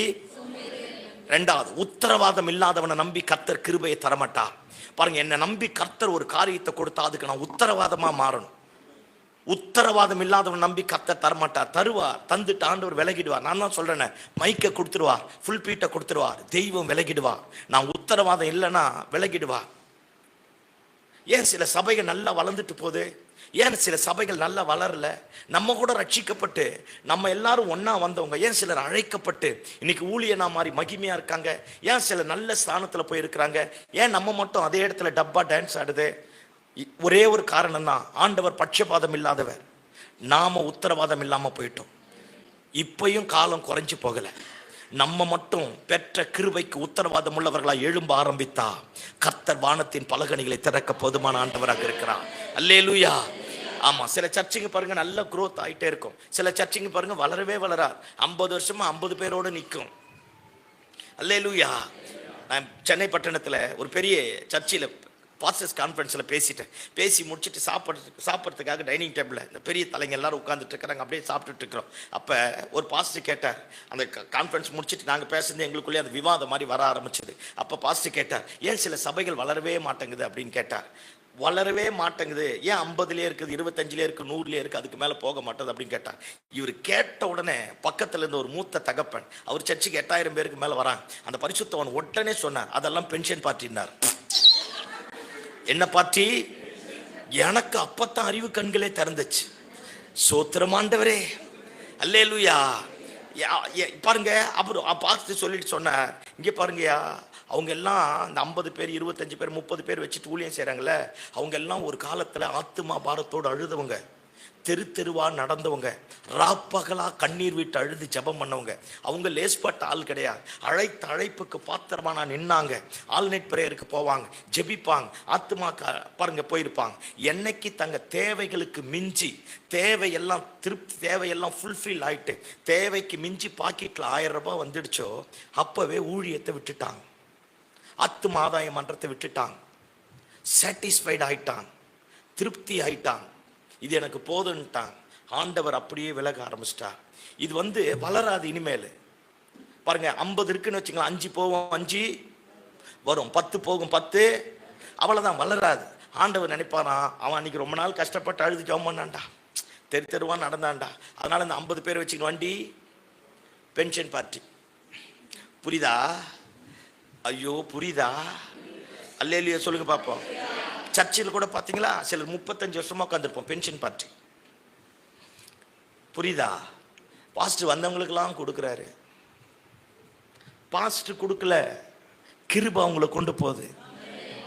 நம்ம எப்போ பார்த்தாலும் இதே தான் சொல்றது. அப்பெல்லாம் இப்போ கேட்டாங்களா? இல்லை இப்போ கேட்டாங்களா? அப்பெல்லாம் நாங்கெல்லாம் எப்படி தெரியுமா ஊழியம் பண்ணோம், அப்பெல்லாம் நாங்கள் எப்படி தெரியுமா ஜெபம் பண்ணோம். ஹே, வாட் அபௌட் டுடே? இன்னைக்கு என்ன ஜெபம், இன்னைக்கு என்ன ஆராதனை, இன்னைக்கு என்ன ரட்சிப்பு, இன்னைக்கு என்ன தேவ சத்தம், இன்னைக்கு கொடுத்த புது கிருபை எங்க? அப்பெல்லாம் இல்ல. What about today? Today is the day of salvation. இன்றைக்கு தான் ரட்சணை நாள். பென்ஷன் பார்ட்டியா உட்காராத, சும்மா எல்லாரையும் பார்த்து குறை சொல்லிட்டு உட்கார்ந்து இருக்காத. உன்னால ஜெபம் பண்ண முடியலையா? ஜெபம் பண்ற வரானா அவனை தட்டி எழுப்பிட்டு பின்னாடி நின்று அவனுக்காக ஜெபம் பண்ணு. என்னால ஊழியம் பண்ண முடியலையா? எவனோ ஒருத்தன் ஊழியம் பண்ண வரானா, தம்பி என்னால முடியலையா, நான் பலவீனம் ஆயிட்டாயா, நீ போயா, உனக்காக நான் ஜெபம் பண்றேன்னு சொல்லு. சொல்லு, டேய் போய் பாஸ்டர் கூட நில்றா, ஒரு காலத்துல நான் நின்ன, எனக்கு பலவீனமா மாறிடுச்சு, நீ போடா. கர்த்தர் உங்களை வச்சு நம்ம சபையை கட்டி எழுப்புவார், நம்ம ஊழியத்தை கட்டி எழுப்புவார். கிருபையுள்ள பாத்திரம் ஒண்ணு உயர்த்தப்படும், அப்படி இல்லாத மற்றவர்களை உந்தி தள்ளி கொண்டு போய் முன்னாடி நிக்க வைக்கும். ஆமென். நான் பேசுறது புரியுதா? ஆமா, உத்தரவாதம் பண்ணும். அப்படியே ஏமாத்திட்டு இருக்காது, வஞ்சிக்காது, தெய்வத்தை வஞ்சிக்காது, பாஸ்டரை வஞ்சிக்காது, சபையை வஞ்சிக்காது, தேவ ராஜ்யத்தை வஞ்சிக்காது, உத்தரவாதம் பண்ணும். என்னால முடியலையா, வேற யாராச்சும் வச்சு கர்த்தர் செய்வார். ஆமென். அல்லேலூயா சொல்லுங்க பாப்போம். உத்தரவாதம் என்னைக்கு தெய்வம் கொடுக்கிற கிருபைக்கு, தெய்வம் கொடுக்கிற ஆசீர்வாதத்திற்கு, தெய்வம் கொடுக்கிற அபிஷேகத்திற்கு, தெய்வம் கொடுக்கிற காரியத்திற்கு நான் என்னைக்கு உத்தரவாதம் இல்லாம போயிடணும். பாருங்க, ஆண்டவர் என்னை அழிச்சிட மாட்டார், என்னை விட்டுட்டு அப்படியே பக்கத்துல போயிடுவார். அவ்வளவுதான், அவர் போயிடுவார். அதே நிலைமையில தான் கடைசி வரைக்கும் இருக்கணும். மனசாட்சி தொட்டு கேட்டுப்பார். நம்மளை விட பின்னாடி வந்தவங்களாம் இன்னைக்கு நல்லா இருக்கிறான். பொருளாதாரத்திலையும் சரி, ஆவிக்குரிய வாழ்க்கையிலையும் சரி, குடும்பத்திலையும் சரி, கிராமத்திலையும் சரி, சமுதாயத்திலையும் சரி. ஏன் நம்ம மட்டும் பின்தங்கி இருக்கிறோம்? உத்தரவாதம் இல்லை. உள்ளவன் எவனோ இல்லாதவனிடத்திலிருந்து எடுத்து கொள்ளப்படும். உத்தரவாதம் பண்ணணும். ஆமென் சொல்லுங்க பாப்போம். ஆமா, பாருங்க, எல்லாம் கவனிக்க பாப்போம். ஒரு தோட்டத்தில் 10 பேரை எஜமானன் வேலைக்கு கூட்டிட்டு வரார். ஆண்டவர் சொன்ன ஓமானம் தான். 10 பேரை கூட்டிட்டு வரார். 9 மணிக்கு எல்லாம் வேலைக்கு வந்தான். வேலை செஞ்சுட்டே இருக்கிறான். பாருங்க, எஜமானன் திரும்ப போறார். தெருவில் நிற்கிறவனை பார்த்து கூப்பிட்டு வரார். 12 மணிக்கு கொஞ்சம் பேரை கூப்பிட்டு வரார். டேய், நீங்களும் போய் தோட்டத்தில் வேலை செய்யடா, இன்னைக்கு செய்யற கூலியை தருவோம் அப்படிங்கிறார். 12 மணிக்கு ஒரு கூட்டம் வருது. திரும்ப 3 மணிக்கு போறார். 3 மணிக்கு போய் ஒரு கூட்டத்தை கொண்டு வரார். சாயங்காலம் 3 மணிக்கு போய் ஒரு கூட்டத்தை கொண்டு வரார். கொண்டு வந்து தோட்டத்தில் வேலை செய், இன்னைக்கு என்ன கூலி அதை வாங்கிக்க அப்படிங்கிறார். திரும்ப 5 மணிக்கு போறார். சாயங்காலம் 6 மணிக்கெல்லாம் வேலை முடிச்சிடும். 5 மணிக்கு போறா. தெருவில் சந்தில வேலை வெட்டி இல்லாத அத்தனை பேரையும் கூட்டிட்டு வரா. கூட்டிட்டு வந்து தோட்டத்தில் வேலை செய்ய அப்படிங்கிறா. எல்லாம் வேலை செஞ்சுட்டு இருக்கிறான். வேலை செஞ்சு 6 மணி ஆன உடனே இந்த 5 மணிக்கு வந்தான் பார், அவன் முதல் நிற்கிறான். அதுக்கப்புறம் 3 மணிக்கு வந்தவன், அதுக்கப்புறம் 12 மணிக்கு வந்தவன், அதுக்கப்புறம் காலையில் 9 மணிக்கு வந்தவன் நிற்கிறான். 9 மணிக்கு வந்தவன் நினைச்சானாமா, நமக்கு சோத்திரம் ஆண்டவரே, சொல்லுங்க ஆண்டவ மாறே, நமக்கு என்ன கிடைக்கும்? சத்தமா சொல்லுங்க. அதிகமா கூலி கிடைக்கும் அப்படின்னு நினைச்சானா. எத்தனை மணிக்கு வந்தவன்? 9 மணிக்கு வந்தவன். இந்த 5 மணிக்கு வந்தவன் பார், அவன் நினைச்சிருப்பான், சாமி இன்னைக்கு குடும்பம் எப்படி பொழப்பு போகுமோன்னு தெரியாது நினைச்சேன். தெய்வம் மாதிரி வந்தையா, எனக்கு ஒரு வேலை கொடுத்த, என் பிள்ளைங்களுக்கு ஒரு பொழப்ப நடத்தினேன், நீ நல்லா இருயா அப்படின்ட்டு அந்த எஜமானன் கொடுத்த அந்த சம்பளத்தை வாங்கிட்டு போயிருப்பான். 3 மணிக்கு வந்தவன் சொல்லியிருப்பான், ஐயா நீ சம்பளம் கொடுக்கும்போது எனக்கு கம்மியாக கொடுப்பீங்கன்னு நினச்சேன், பரவாயில்லையா, என்னையும் ஒரு மனுஷனாக மதிச்சு எனக்கும் வேலையை தந்து எனக்கு கொண்டு வந்து வச்சிங்கல்ல, நன்றியா. அவன் சம்பளம் வாங்கிக்கின்னு போயிருப்பான். 12 மணிக்கு வந்தவன் ஏதோ சொல்லிட்டு போயிருப்பான். 9 மணிக்கு வந்தவன் சம்பளத்தை வாங்கினோடனே சொல்கிறான், நான் எவ்வளோ கஷ்டப்பட்டேன் தெரியுமாங்கிறான். என்ன கஷ்டப்பட்டான் தெரியுமா? அவன் பட்ட கஷ்டம் பைபிள் சொல்லுது, எடுத்து வாசிங்களேன், எடுங்க பார்ப்போம். மத்தேயு 20வது அதிகாரம் 16வது வசனத்தை வாசிங்க. இவ்விதமாக இல்ல 11 12 வாசிங்க. 11 12. வாங்கி கொண்டு வீட்டு எஜமானை நோக்கி, பிந்தி வந்தவர்களாகிய இவர்கள் 1 மணி நேரம் மாத்திரம் வேலை செய்தார்கள், பகலின் கஷ்டத்தையும். எல்லாம் கவனி, எல்லாம் இணைப்பார். அவன் சூப்பரா சொன்னான் பாரியா, எல்லாம் இணைப்பார். இந்த 100 நாள் வேலை இங்கத்தான் ஆரம்பிக்குது. எல்லாம் இணைப்பார். உங்களுக்கு நல்லா புரியுற மாதிரி சொல்றேன். எல்லாம் இணைப்பார். அத்தனை பொறுப்பை வேலை செஞ்சான். அந்த 5 மணிக்கு வந்தான். அவன் பிரயாசப்பட்டு எப்படியாகிலும் என்னையும் ஒரு மனுஷனா மதிச்சு இந்த மனுஷன் கொண்டு வந்து தோட்டத்துல வேலைக்கு விட்டான் பாரு. என்னால முடிஞ்ச அளவுக்கு நான் வேலை செய்யணும்னு செஞ்சிருப்பான். 3 மணிக்கு வந்தவனும் செஞ்சிருப்பான், 12 மணிக்கு வந்தவனும் செஞ்சிருப்பான், 9 மணி 100 நாள் வேலை. ஆமே. அவன் எஜமானனை பார்த்து சொல்றான், இப்ப வசிமா, பகலின் கஷ்டத்தையும். இளங்கடி, நீ வேலை செய்ய வந்தியா, கஷ்டத்தை பத்தி பேச வந்தியா? பண்ணாட அவன்கள அல்லேலூயா. பாருங்க, பகலின் கஷ்டத்தையும் வெயிலின் உஷ்ணத்தையும். வாயா ஏசி ரூம்ல கொண்டா உட்காந்து டீ குடிச்சிட்டு இருக்கலாம். அக்ரிமெண்ட் என்ன? சத்தமா சொல்லுங்க. அக்ரிமெண்ட் என்ன? வேலை. நான் 9 மணிக்கு போனா 6 மணி வரைக்கும் வேலை செய்யறது தான் அக்ரிமெண்ட். அக்ரிமெண்ட்டை பிரேக் பண்ணிட்டு இவன் வந்து சொல்றான், நான் எவ்வளவு கஷ்டப்பட்டேன் தெரியுமா? அப்படியே போயிட்டு மரத்தாடில் உட்காந்து தின்னுட்டு வந்த 100 நாள் வேலையில. இல்லை உனக்கெல்லாம் என்ன புரியுதா நான் பேசுறது? இதை விட என்னால் எளிமையா புரிய வைக்க முடியல.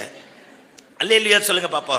இதே தான் பகலின் கஷ்டத்தையும் வெயிலின் உஷ்ணத்தையும் நான் அறிஞ்சேன். வேலை செஞ்ச வெயில் படத்தான் செய்யும், கஷ்டம் இருக்கத்தான் செய்யும். அப்ப நீ கடைசி வரைக்கும் என்ன செய்யல? வேலை. வெயில் ஜாஸ்தி ஆயிடுச்சுல்ல, அப்படியே தண்ணி குடிக்க போறது. இந்த கொத்தனார் வேலை தான். 10 மணிக்கு வர்றது, ஒரு செங்கல் எடுத்து வச்சுட்டு டீ குடிக்க போறது. ஆமா, 2வது செங்கல் எடுத்து வச்சுட்டு லஞ்சுக்கு போறது, 3வது செங்கல் எடுத்து வச்சுட்டு டீ குடிக்க போறது, 4வது செங்கல் எடுத்து வச்சுட்டு கழுவி வச்சிருது. புரியுதா இல்லையா? ஆமா ஆமா. ஒரு நாளைக்கு 1500 ரூபாய், 1300 ரூபாய், 2000 ரூபாய் சம்பளம் வாங்குறிய. அப்படியே கூட்டி கழிச்சு பாரு. ஒரு மாசத்துக்கு கிட்டத்தட்ட 40,000 ரூபாய் சம்பளம் வாங்குற. வாங்கின சம்பளத்தை என்ன பண்ண? ஐடி காரன் கூட சம்பாதிக்கல, நீ சம்பாதிக்கிற சம்பாத்தி. இப்ப புரியுதா? ஐயோ புரியுதா? சொல்லு. இந்த உஷ்ணத்தை பத்தி பார்க்காத, வெயிலின் கஷ்டத்தை பத்தி பார்க்காத, என்னையும் நம்பி எஜமானன் தோட்டத்துல கொண்டு வந்து வச்சாம்பார். ஆமென். அந்த எஜமானனுக்கு என்னால முடிஞ்ச அளவுக்கு நான் உழைக்கிறேன். நான் பெற வேண்டிய கூலியை பெறுவதற்கு நான் உத்தரவாதம் பண்ணுவேன். நீ உத்தரவாதம் பண்ண ஆரம்பிச்சுப்ப, எஜமானன் உன்னை கனப்படுத்துவார். அல்லேலூயா, அல்லேலூயா. ஆமா. இந்த 5 தாளந்து 2 தாளந்து 1 தாளந்து வாங்கினவன் பாத்தீங்களா? 5 தாளந்து வாங்கினவன் பாருங்க, எஜமானன் குடிச்சிட்டு போயிட்டார். எஜமானன் தான் குடிச்சிட்டு போயிட்டாரு, எப்ப வர போறாருன்னு தெரியாது. எல்லாம் கவனிங்க. 5 தாளந்து வாங்கணும், போய் 5 10 பெருக்கிட்டான். 2 தாளந்து வாங்கணும், 2 4 வாங்கிட்டான். 1 தாளந்து வாங்கணும், நம்ம கேஸ். அல்லேலூயா. நல்ல பாலித்தீன் கவர்ல போட்டு குழி நோண்டி, ஏன்னா செல்லு அரிச்சிருமில்ல, ஈரமாயிடும்ல, அதனால பாலித்தீன் கவரை போட்டு குழி நோண்டி உள்ள நோண்டி புதைச்சி வச்சுட்டான். எஜமானன் எப்ப வருவாரே தெரியாது, வந்துட்டா. அந்த 5 தாளந்து வாங்கினவன் எஜமானன் கிட்ட வந்து உட்காந்து பணிவோட சொல்றான், சாமி நீ எனக்கு 5 தாளந்து தந்திரையா, அதை நான் கஷ்டப்பட்டு 5 10 மாத்திட்டையா. எஜமானனுக்கு ஒரு பெரிய சந்தோஷம். வா, நல்லது, உண்மையும் உத்தமமான ஊழியக்காரனே, என் சந்தோஷத்துக்குள்ள பிரவேசி அப்படின்னு மனசார அப்படியே புகழ்ந்து அவனை கூப்பிட்டான். 2 தாளந்து வந்தான் பார். 2 தாளந்து வாங்கணும் சொல்றான். சாமி நீங்க 2 கொடுத்தீங்க, நான் 2 4 மாத்திட்டேன், நான் கஷ்டப்பட்டையா. எஜமானன் சொல்றான், வா என் சந்தோஷத்துக்குள்ள போ அப்படிங்கிறான். 1 தாளந்து வந்தவன் நம்ம கேஸ். இயேசுவே பெரிய பிரசங்கியாரு, அவருக்கே பிரசங்கம் பண்ணான் பார். நான் பேசுறது புரியுதா? அவன் என்ன சொல்றான் பார், நீ விதைக்காத இடத்தில் அறுக்கிறவரும் தெளிக்காத இடத்தில் சேர்க்கிறவருமான கடினமுள்ள மனுஷன் என்பதை நான் அறிந்து இதை கொண்டு போய் குழி நோண்டி எங்க வச்சுட்டேன். சத்தமா சொல்லுங்க. புதைச்சி வச்சுட்ட அப்படிங்கிறார். அவர் சொல்றாரு, அடா பாவி, நான் தான் அப்படின்னு தெரியுதுல்ல,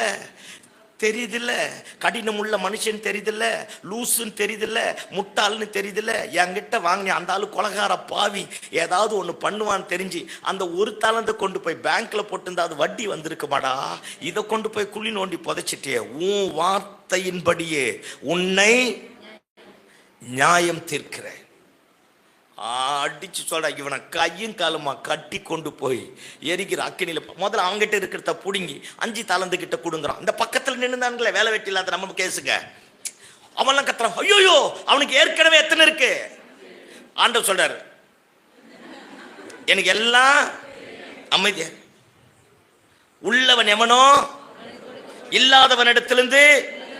இப்ப நான் பேசுறது புரியுதா ஐயா? தெய்வம் கொடுக்கிற சின்ன காரியமோ பெரிய காரியமோ, சின்ன ஜபமோ சின்ன பிரேயர் செல்லோ, அதுக்கும் கிருபை தேவை. ஆமென். உத்தரவாதம் உள்ளவனா மாறிட்டினா ஆண்டவரை மாதிரி அடுத்தவங்கிட்ட இருந்து புடுங்கி தர ஆளு உலகத்திலேயே யாரும் கிடையாது. கையை தட்டி ஆமென் சொல்லு. அல்லேலூயா. உத்தரவாதம் உள்ளவனா மாறு. கிருபை கிருபைன்னு பாட்டு பாடுறது பெருசு கிடையாது, ஊரெல்லாம் பேசிட்டு பெருசு கிடையாது. பெற்ற கிருபைய நான் உத்தரவாதத்தோடு வச்சிருக்கிறேனாங்கிறது தான் ரொம்ப முக்கியம். ஆமென். அல்லேலூயா. ஆமா. அடுத்தது கவனிங்க பாப்பா, கணக்கு ஒப்புவிக்கணும். என்ன நம்பி ஒரு மனுஷன் கொடுத்தா இருப்ப, அந்த மனுஷனுக்கு நான் அக்கௌண்டபிலிட்டியா இருக்கணும். ஊதாரித்தனமா சுத்தக்கூடாது, தப்பான இடத்துல போகக்கூடாது. நான் கணக்கு ஒப்புவிக்கணையா, என்ன நம்பி கொடுத்தவருக்கு கணக்கு ஒப்புவிக்கணும். அதனால் அப்பதான் என் உத்தரவாதம் பெருகும், என் உண்மை தெரிய ஆரம்பிக்கும். அந்த எஜமானருக்கு முன்னாடி போய் நின்று சொல்லணும், எஜமானன் என்னை பார்த்தாலும் பார்க்காம போனாலும், அவருக்கு தெரிஞ்சாலும் தெரியாம போனாலும், அவர் என் பக்கத்தில் இருந்தாலும் இல்லாம போனாலும், அவர் எனக்கு தலைக்கு மேல ஒரு வேலைக்காரனை வச்சாலும் வேலைக்காரனை வைக்காம போனாலும், என்னை கவனிக்கக்கூடிய ஒரு எஜமானன் உண்டு. அந்த எஜமானனுக்கு நான் உத்தரவாதம் உள்ளவனா மாறணும். அல்லேலூயா சொல்லுங்க பாப்போம். அல்லேலூயா. அந்த உத்தரவாதமா இருந்து கணக்கு ஒப்புவிக்கணும். ஐயா நீர் 5 தந்தீர், 5 10 மாத்திருக்கிறையா, இந்த சாமி உங்களுடையது. ஐயா நீர் 4 தந்தீர், 2 தந்தீர், 2 4 மாத்திருக்கிற, இந்த உங்களுடையது. எல்லாம் கவனிங்க பார்ப்போம். எஜமானன் 5 வச்சிருந்தான் பார், அவனைத்தான் பாருங்க தனக்கு எக்ஸாம்பிளா எடுத்துக்கொள்ள ஆரம்பித்தான். உள்ளவன் எவனோ அவனுக்கு கொடுக்கப்படும். எல்லாம் கவனிங்க பார்ப்போம். மீதி பேர் எல்லாம் நினைவில் இருந்தான். ஆனா எவன் உத்தரவாதம் உள்ளவனா கணக்கு ஒப்புவித்தானோ அவன் மட்டும்தான் எஜமானனுடைய நெஞ்சத்தில் இருக்க ஆரம்பித்தான். சத்தம் ஆமென் சொல்லுங்க பாப்போம். ஆமா, சில நேரத்தில் ஆண்டவர் நம்மளை நம்பி தருவாருப்ப, அதுக்கு மட்டும் நம்ம உத்தரவாதமா மாறிட்டோம்னா நம்மை கொண்டு கர்த்தர் காரியத்தை தலைகீழாக மாற்றுவார். 15 வயசுல தாவீதை நம்பி ராஜ்யபார பொறுப்புக்கு அபிஷேகம் பண்ணார், சாகர வரைக்கும் உண்மையா இருந்தான். 17 வயசுல யோசேப்பை நம்பி சொப்பனத்தை கொடுத்தார், சாகர வரைக்கும் சொப்பனத்துக்கு உண்மையா இருக்க ஆரம்பித்தான். அல்லேலூயா சொல்லுங்க பாப்போம். 19 வயசுல தானியேலை நம்பி பாபிலோன் தேசத்துல ஆண்டவர் பாருங்க ஞானத்தையும் விவேகத்தையும் தர ஆரம்பித்தார். மரண பரியந்தம் தரியும் ராஜ்யபாரம் முடிகிற வரைக்கும் பாருங்க தானியேல் அரசாங்கத்துல உயர்ந்த இடத்துல இருக்க ஆரம்பித்தான். ஒன்னு தெரிஞ்சிக்க, உத்தரவாதம் பண்ணிட்டினா, அக்கௌண்டபிலிட்டியா இருந்துட்டினா, சோம்பேறி இல்லாம தேவன் கொடுத்த காரியத்துக்கு உண்மையா இருந்துட்டினா, நீங்கள நானும் போகிற வழியை கர்த்தரே பெரிதாக மாற்றுவார். கையை தட்டி ஆமென் சொல்லுங்க பாப்போம். அல்லேலூயா. ஆமா, உன்னை வச்சிருக்கிற வேலை ஸ்தலம் எதுவா இருந்தாலும் உத்தரவாதம் சொல்லுங்க. ஆமா, புரியுதா? ஏன் சபை வளரல, ஏன் ஆவிக்குரிய வாழ்க்கையில வளர்ச்சி இல்லை, ஏன் வரங்கள் கிருபைகள் பெருகல, ஏன் என்னால சபை கட்டப்படல, ஏன் என்னால 4 பேருக்கு பிரயோஜனம் இல்லை, ஏன் பெற்றெடுத்த பிள்ளைகளை என்னை ஏற்றுக்கொள்ளல, ஏன் மனைவி வேண்டாங்கிறா, ஏன் புருஷன் வேண்டாங்கிறான்? தெய்வம் என்னை நம்பி கொடுத்ததுக்கு நான் அக்கௌண்டபிலிட்டியா இல்ல. நீ உத்தரவாதம் உள்ளவனா மாறு. எதையுமே நீ தேடி போக வேணாம். நன்மையும் கிருபையும் உன்னை தொடரும், உன் தலையெழுத்த மாற்றும், உன் சத்துருக்களுக்கு மத்தியில் உனக்கு ஒரு பந்தியை உண்டாக்குவா. ஆமென். உன் சத்துருக்கள் இச்சகம் பேசி அடங்குவார்கள், அவர்கள் மண்மேடுகளை கர்த்தர் உன்னை மிதிக்க செய்வார். உனக்கு விரோதமாய் ஒருவனை எழும்பாதபடி கர்த்தரை யுத்தம் பண்ணுவார். அல்லேலூயா சொல்லுங்க பாப்போம். கிருபை சொல்லுங்க, சத்தமா சொல்லுங்க. அக்கௌண்டபிலிட்டி ரொம்ப முக்கியம். கணக்கு ஒப்புவிக்கணும். இஷ்டம் போல திரியறது கிடையாது, இஷ்டம் போல செலவு பண்ணுவது கிடையாது, இஷ்டம் போல அலையிறது கிடையாது. எனக்குன்னு ஒரு உத்தரவாதம் முக்கியம். அல்லேலூயா. அல்லேலூயா. அடுத்தது, ஆண்டவர் கொடுத்த கிருபையை வச்சு என் தரிசனத்தை, என் தாகத்தை பெருக்கி தெய்வம் என்னை குறித்த திட்டத்தை நிறைவேற்றி முடிக்கணும். ஆமென். ஆமா, வெறும் கையை நான் அவருக்கு முன்னாடி போய் நிற்க கூடாது. எனக்கு கொடுத்த அந்த ஒரு தாகம் வேணும். அந்த தாகம் எதிர்பார்ப்பு, ஆண்டவரே இன்னும் கிருபையை தாங்க, இன்னும் வல்லமையை தாங்க, இன்னும் என்னை உயர்த்துங்க, இன்னும் என்னை பாத்திரவானா மாற்றுங்க. அது கேட்கணும். தாகம் உள்ளவன் மேல் தண்ணீரை ஊற்றுவார். அப்ப கேட்கணும், இன்னும் எனக்கு கிருபையை தாங்கப்பா, இன்னும் கிருபையை தாங்கப்பா, இன்னும் வரங்களை தாங்கப்பா. நேற்று சொன்ன மோசே 90வது சங்கீதத்துல சொல்றான், என் வாழ்நாள் எல்லாம் மகிழ்ந்து களி கூறும்படி காலையிலே உம்முடைய கிருபையினாலே என்னை திருப்தியாக்கும். அவனுக்கு என்னையா பற்றாக்குறை?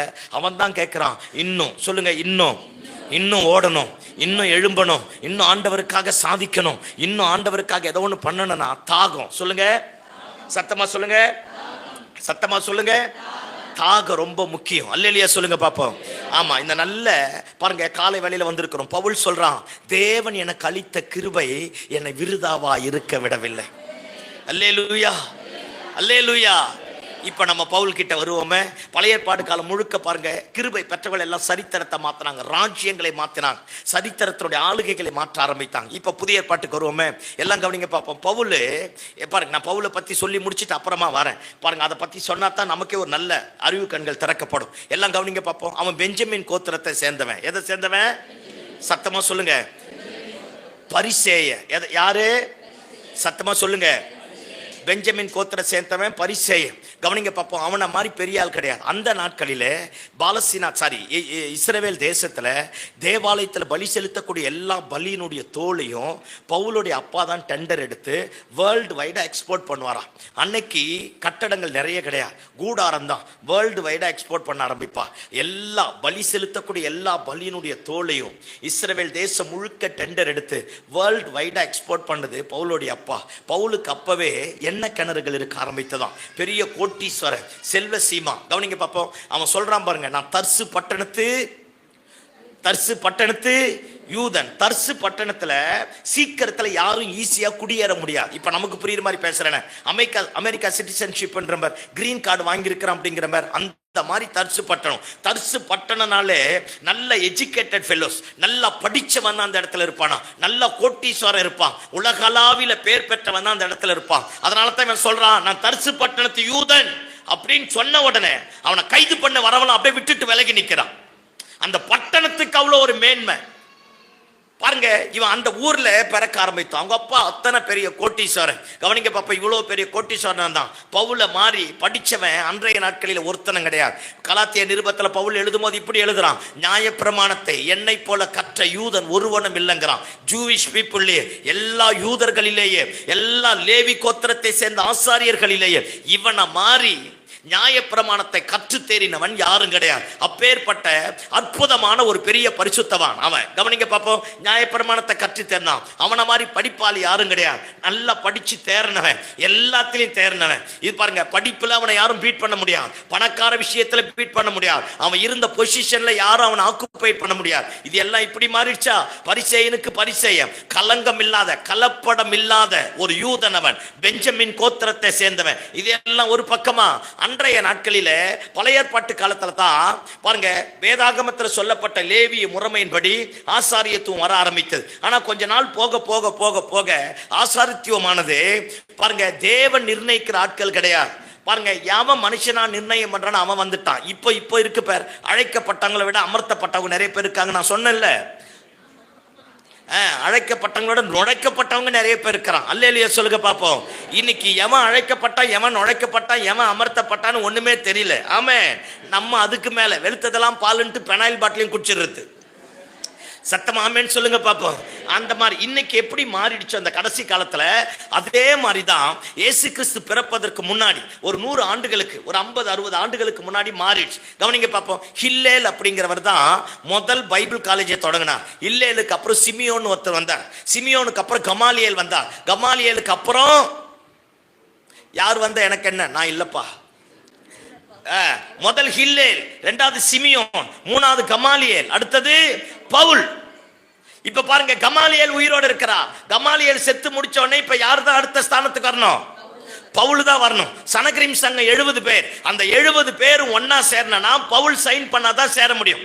சதுசேய கூட்டம், பரிசேய கூட்டம், நியாய சாஸ்திரிகள் கூட்டம், வேத பரக கூட்டம், இது மொத்தம் சேர்ந்ததுதான் சனகரிம் சங்கம். இந்த சனகரிம் சங்கத்துல மெம்பரா மாறினா சவுலோடைய சைன் ரொம்ப முக்கியம். சவுலை யாருமே சவுலுன்னு பேர் விட்டு கூப்பிட முடியாது, கூப்பிடவும் கூடாது. ஏன்னா அவன் பொசிஷன் அவ்வளவு உயர்ந்த பொசிஷன், பெரிய அத்தனை பெரிய உயர்ந்த இடத்துல நிற்க ஆரம்பிச்சான்.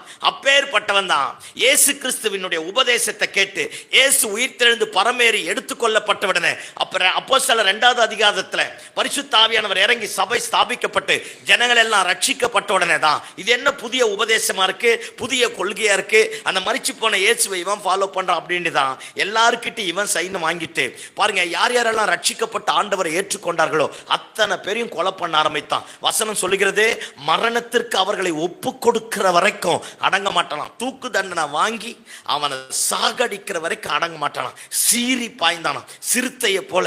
அப்படியே விடாப்பிடி அடம்னன்ட் ஸ்பிரிட்டோட, பிடிவாத குணத்தோட போய் சபைகள் எல்லாத்தையும் சின்ன பின்னமா மாத்தனான். ஸ்தேவானை கொன்னான். எருசலேம் சபை சிதறடிக்கப்பட்டது. அப்போஸ்தலர்கள் சிதறுண்டு போனார்கள். சபையை எல்லா இடத்துலயும் சிதறுண்டு போச்சு.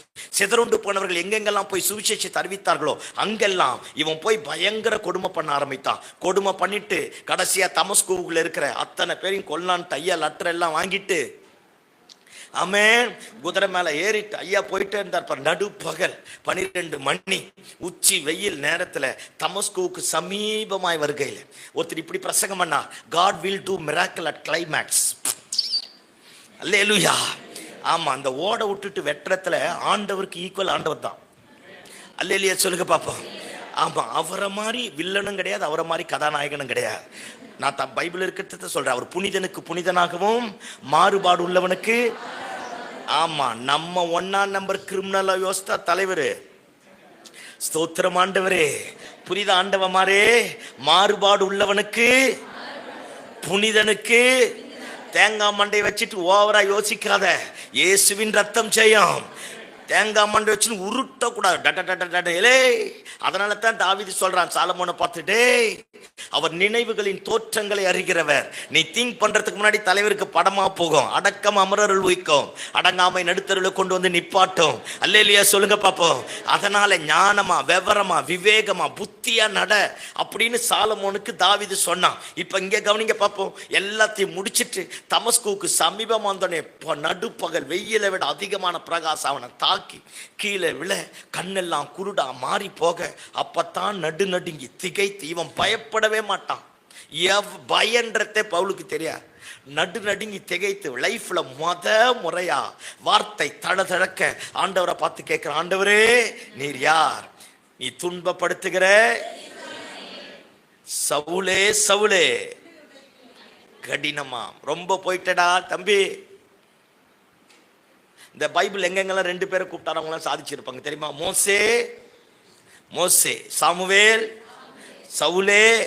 இவங்க எல்லாம் சரித்திரத்தை மாத்திருப்பாங்க. இந்த 2 முறை கூப்பிட்டவங்களாம் பாருங்க. ஏன்னா ஒரு முறை கூப்பிட்டா இதெல்லாம் அடங்காத கேசுங்க. அல்லேலூயா சொல்லுங்க பாப்பா. நல்லா சிரிச்சிங்க பாரு, நீங்க என்னவோ அடங்குற மாதிரியே நல்லா வருவீங்க. அல்லேலூயா. அந்த 2 முறை கூப்பிட்டவங்களாம் சரித்திரத்தை மாத்திருப்பாங்க. இப்ப கவனிங்க பாப்போம். இப்ப சவுலை கூப்பிடுறா. சவுலை கூப்பிட்டு முடிச்சுட்டு பாருங்க, எல்லாத்தையும் பேசி முடிச்சுட்டு நான் என்ன செய்ய சித்தமா இருக்கிறேங்கிறார். சொல்றாரு, எந்திரிச்சு தமஸ்குவுக்கு போ, எவனை கொல்லணும் நினைச்சு அவன் உன் தலையெழுத்து எழுதுவாங்கிறார். அல்லேலூயா. அங்க தமஸ்குவுக்கு போய் 3 நாள் கண்ணு தெரியாத உட்கார்ந்து உபவாசம் பண்ணிட்டு இருக்கிறான். பாருங்க, அனனியா அங்க ஜெபம் பண்ணிட்டு இருக்கிறான். அனனியா கிட்ட சொல்றாரு, அனனியாவே நேர் தெருவுக்கு போ. யார் வந்திருக்கிறா? இவன் சொல்றான், ஐயோ அவன் 1ஆம் நம்பர் கொலைகார பாவியாச்சே, ஊரெல்லாம் கெடுத்து முடிச்சுட்டு இப்ப என்னைய கொலை பண்ணுன்னு வந்திருக்கிறானே, உங்களுக்கு ஒன்றும் தெரியாத ஆண்டவரே. ஆண்டவர் சவுல் அனனியாப்பா சொல்ல, டேய் நீ நினைக்கிற மாதிரி அவன் கிடையாதுரா, இப்பொழுது அவன் ஜெபம் பண்ணுகிறான். சவுலோட இன்ட்ரோடக்ஷனே இப்படிதான். இப்பொழுது அவன் ஜெபம் பண்ணுகிறான். அவனை நான் என்ன பண்ண போறேன் தெரியுமா? ராஜாக்களுக்கு முன்னாடி, அதிகாரிகளுக்கு முன்னாடி நிறுத்துவதற்காக நான் தெரிந்து கொண்ட பாத்திரம். நீ நினைக்கிற மாதிரி இனிமேல் அவன் கொலைகாரனா இருக்க மாட்டான், சரித்திரத்தையே மாத்த போறான். நான் தெரிந்து கொண்ட பாத்திரம். அல்லேலூயா. ஏன் பாருங்க, அனனியா, நான் மட்டும் அனனியா வந்த எப்படி நினைச்சிருப்பேன்.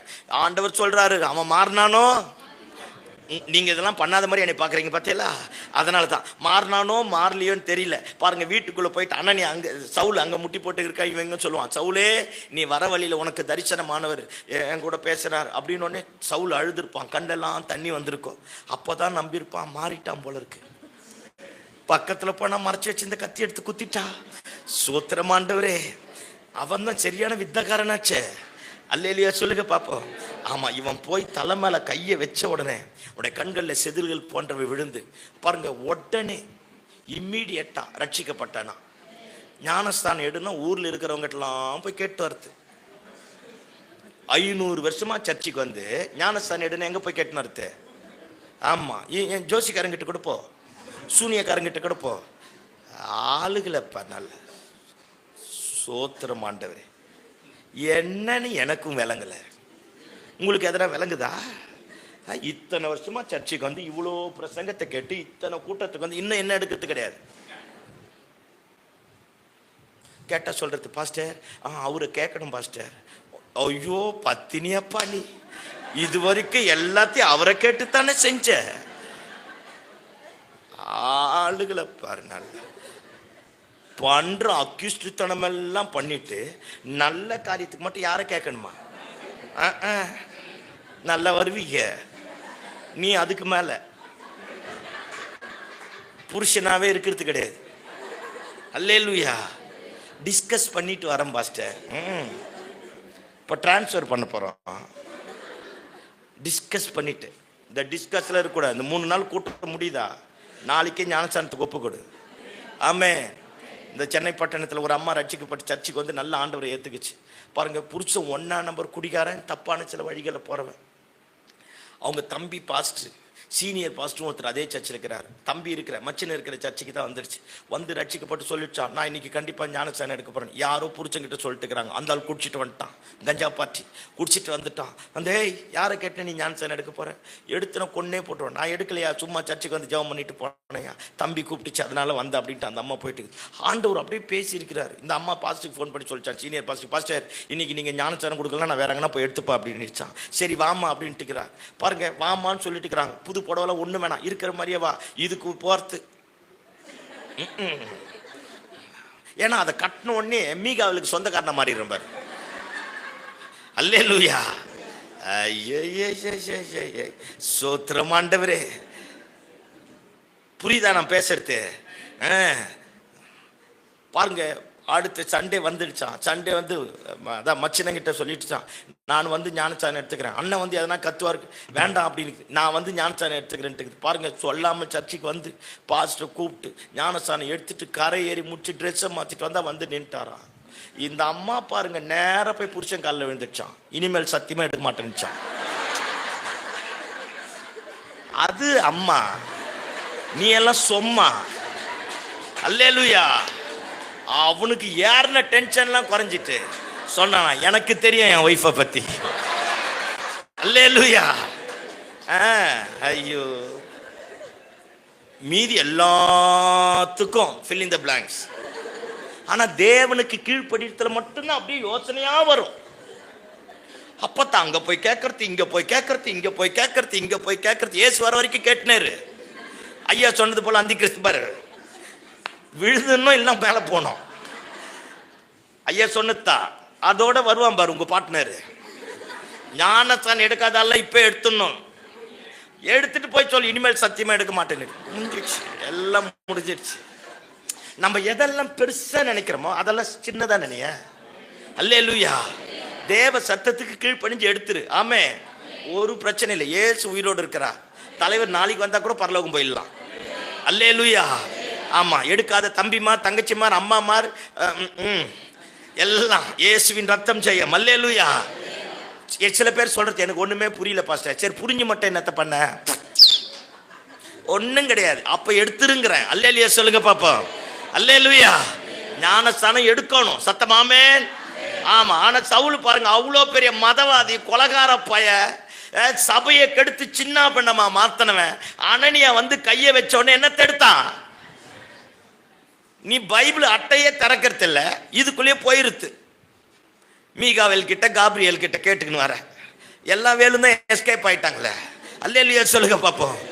மாறணும். சொல்லு. where there is changes there will be a growth. எங்கே மாற்றங்கள் காணப்படுகிறதோ அங்கே வளர்ச்சி காணப்படும். எங்க மாற்றங்கள் இல்லையோ அங்க வளர்ச்சி இருக்காது. அல்லேலூயா. எடுத்துடணும். ஆமென் சொல்லுங்க பாப்போம். ஆமா, இப்ப நம்ம வருவோம். ஞானஸ்தானம் எடுத்து ரட்சிக்கப்பட்டு உடனே இயேசுன்னு அறிவிக்க ஆரம்பிச்சுட்டான். கவனிங்க, அப்ப தொடங்கின ஊழியத்தை 36 வருஷத்துக்கு மேல பவுல் ஊழியம் செஞ்சார். கிட்டத்தட்ட 36 வருஷம். ஆசியா கண்டத்தை அசைத்தார், ஐரோப்பா கண்டத்தை அசைத்தார். பவுல் போன தீவுகள், பட்டணங்கள், நாடுகள், நகரங்கள் எல்லாம் அசைக்கப்பட ஆரம்பித்தது. இயேசுவுக்கு ஒரு முறை தான் 39 அடி, பவுலுக்கு 5 முறை மிலாரினால் அடிக்கப்பட்டான், கல்லால எரி உண்டான், கப்பல் சேதம் வந்தது, பிராண சேதம் வந்தது. சொந்த ஜனங்களால வந்த மோசம், நம்பினவர்களால் வந்த மோசம், நடத்தினவர்களால மோசம், நன்றி கட்ட ஜனங்களால வந்த மோசம், அத்தனை ஏற்றுக்கொண்டு பாருங்க. இப்ப இந்த கொரிந்திய நிருபத்தை எழுதும் போது பவுல் சிறைச்சாலையிலிருந்து எழுதுறான். அவன் சொல்றான், தேவன் எனக்கு அளித்த கிருபை. ஐயா எல்லாம் என்ன பாருங்களேன், 36 வருஷம் என் கிட்டத்தட்ட ஊழியம் செஞ்சான். சிறைச்சாலை பவுலை அடக்கி வைக்க முடியலையா? ரோம சாம்ராஜ்யத்தின் சட்டதிட்டங்கள் பவுலை அடக்கி வைக்க முடியலையா? எல்லாம் கவனிங்க. இந்த ஃபெலிக்ஸ், பெஸ்து, லிசியா, அக்ரிப்பா இவங்க எல்லாமே ஒரு காலத்துல பவுலோட கிளாஸ்மேட். யாரு? வாய் தந்து பேசுங்க. யாரு? பவுலோட கிளாஸ்மேட். எல்லாம் ஒன்னா படிச்சிருங்க. ஆக்சுவலா அவங்க எல்லாம் மக்கு. நம்ம கேசு அல்லேலூயா. அவங்க எல்லாம் மக்கு. இவன் அப்பத்திலிருந்தே நல்லா படிச்சவன். பாருங்க, நல்லா படிச்சவன், கோட்டீஸ்வரன், பணக்காரன். அவங்க வரலாறுலாம் எடுத்து படிச்சிங்கன்னா கொடுமையா இருக்கும். அவங்களுக்கெல்லாம் பேக்ரவுண்டே ஒண்ணுமே கிடையாது. எப்படி எப்படியோ புரிஞ்சிருக்குன்னு நினைக்கிறேன். எப்படி எப்படியோ வந்துட்டான். அல்ல இல்லையா? இப்ப மேல உட்காந்துட்டான். அத்தனை பேருக்கு மத்தியில பவுல் கை கட்டிட்டு சிறை கைதியா நிக்கிறான். எப்படி இருக்கும்? மக்கள்லாம் சிங்காசனத்துல உட்கார்ந்துட்டு இருக்கு. படிக்காதவெல்லாம் படிச்சவன் சர்டிபிகேட் வாங்கிட்டு மேல உட்காந்துங்கிறான். படிச்ச ஐஏஎஸ் கலெக்டர் எல்லாம் கை கட்டி கீழே நிக்கிறான். இதுக்கப்புறம் என்னால புரிய வைக்க முடியல. உங்களுக்கு புரிஞ்சாலும் சரி, புரியலனாலும் சரி. அல்லேலூயா சொல்லுங்க பாப்போம். அத்தனை பேரை சிங்காசனத்துல உட்கார்ந்து இருக்கிறான். பவுல் வாரா. பவுல் வந்து இப்ப பிரசங்கம் பண்றான். பாருங்க, அக்ரிப்பா ராஜா தன் ஒய்ஃபோட அப்படியே பயங்கர மேக்கப்போட வந்திருக்கிறான். அப்படி மொத்த பேர் நிற்கிறான். பவுல் பிரசங்கம் பண்ண ஃபெலிக்ஸ் எந்திரிச்சு சத்தமா கத்துறான், பவுலே அதிக படிப்பு உன பைத்தியக்காரனா மாத்துது, நிறுத்த அப்படிங்கிறான். அப்படின்னா என்ன அர்த்தம்? டே, நீ அன்னையில இருந்து இன்னைக்கு வரைக்கும் மாறவே இல்லையா? லூசு மாதிரியே பேசுறியாடா. புரியுதா? அப்பதான் பவுல் சொல்றான், பாரு இங்க பார், நான் பைத்தியக்காரன் கிடையாது, சத்திய வசனத்தோட சொஸ்த புத்தியோட பேசுற. கையை தட்டி ஆமென் சொல்லு. அல்லேலூயா.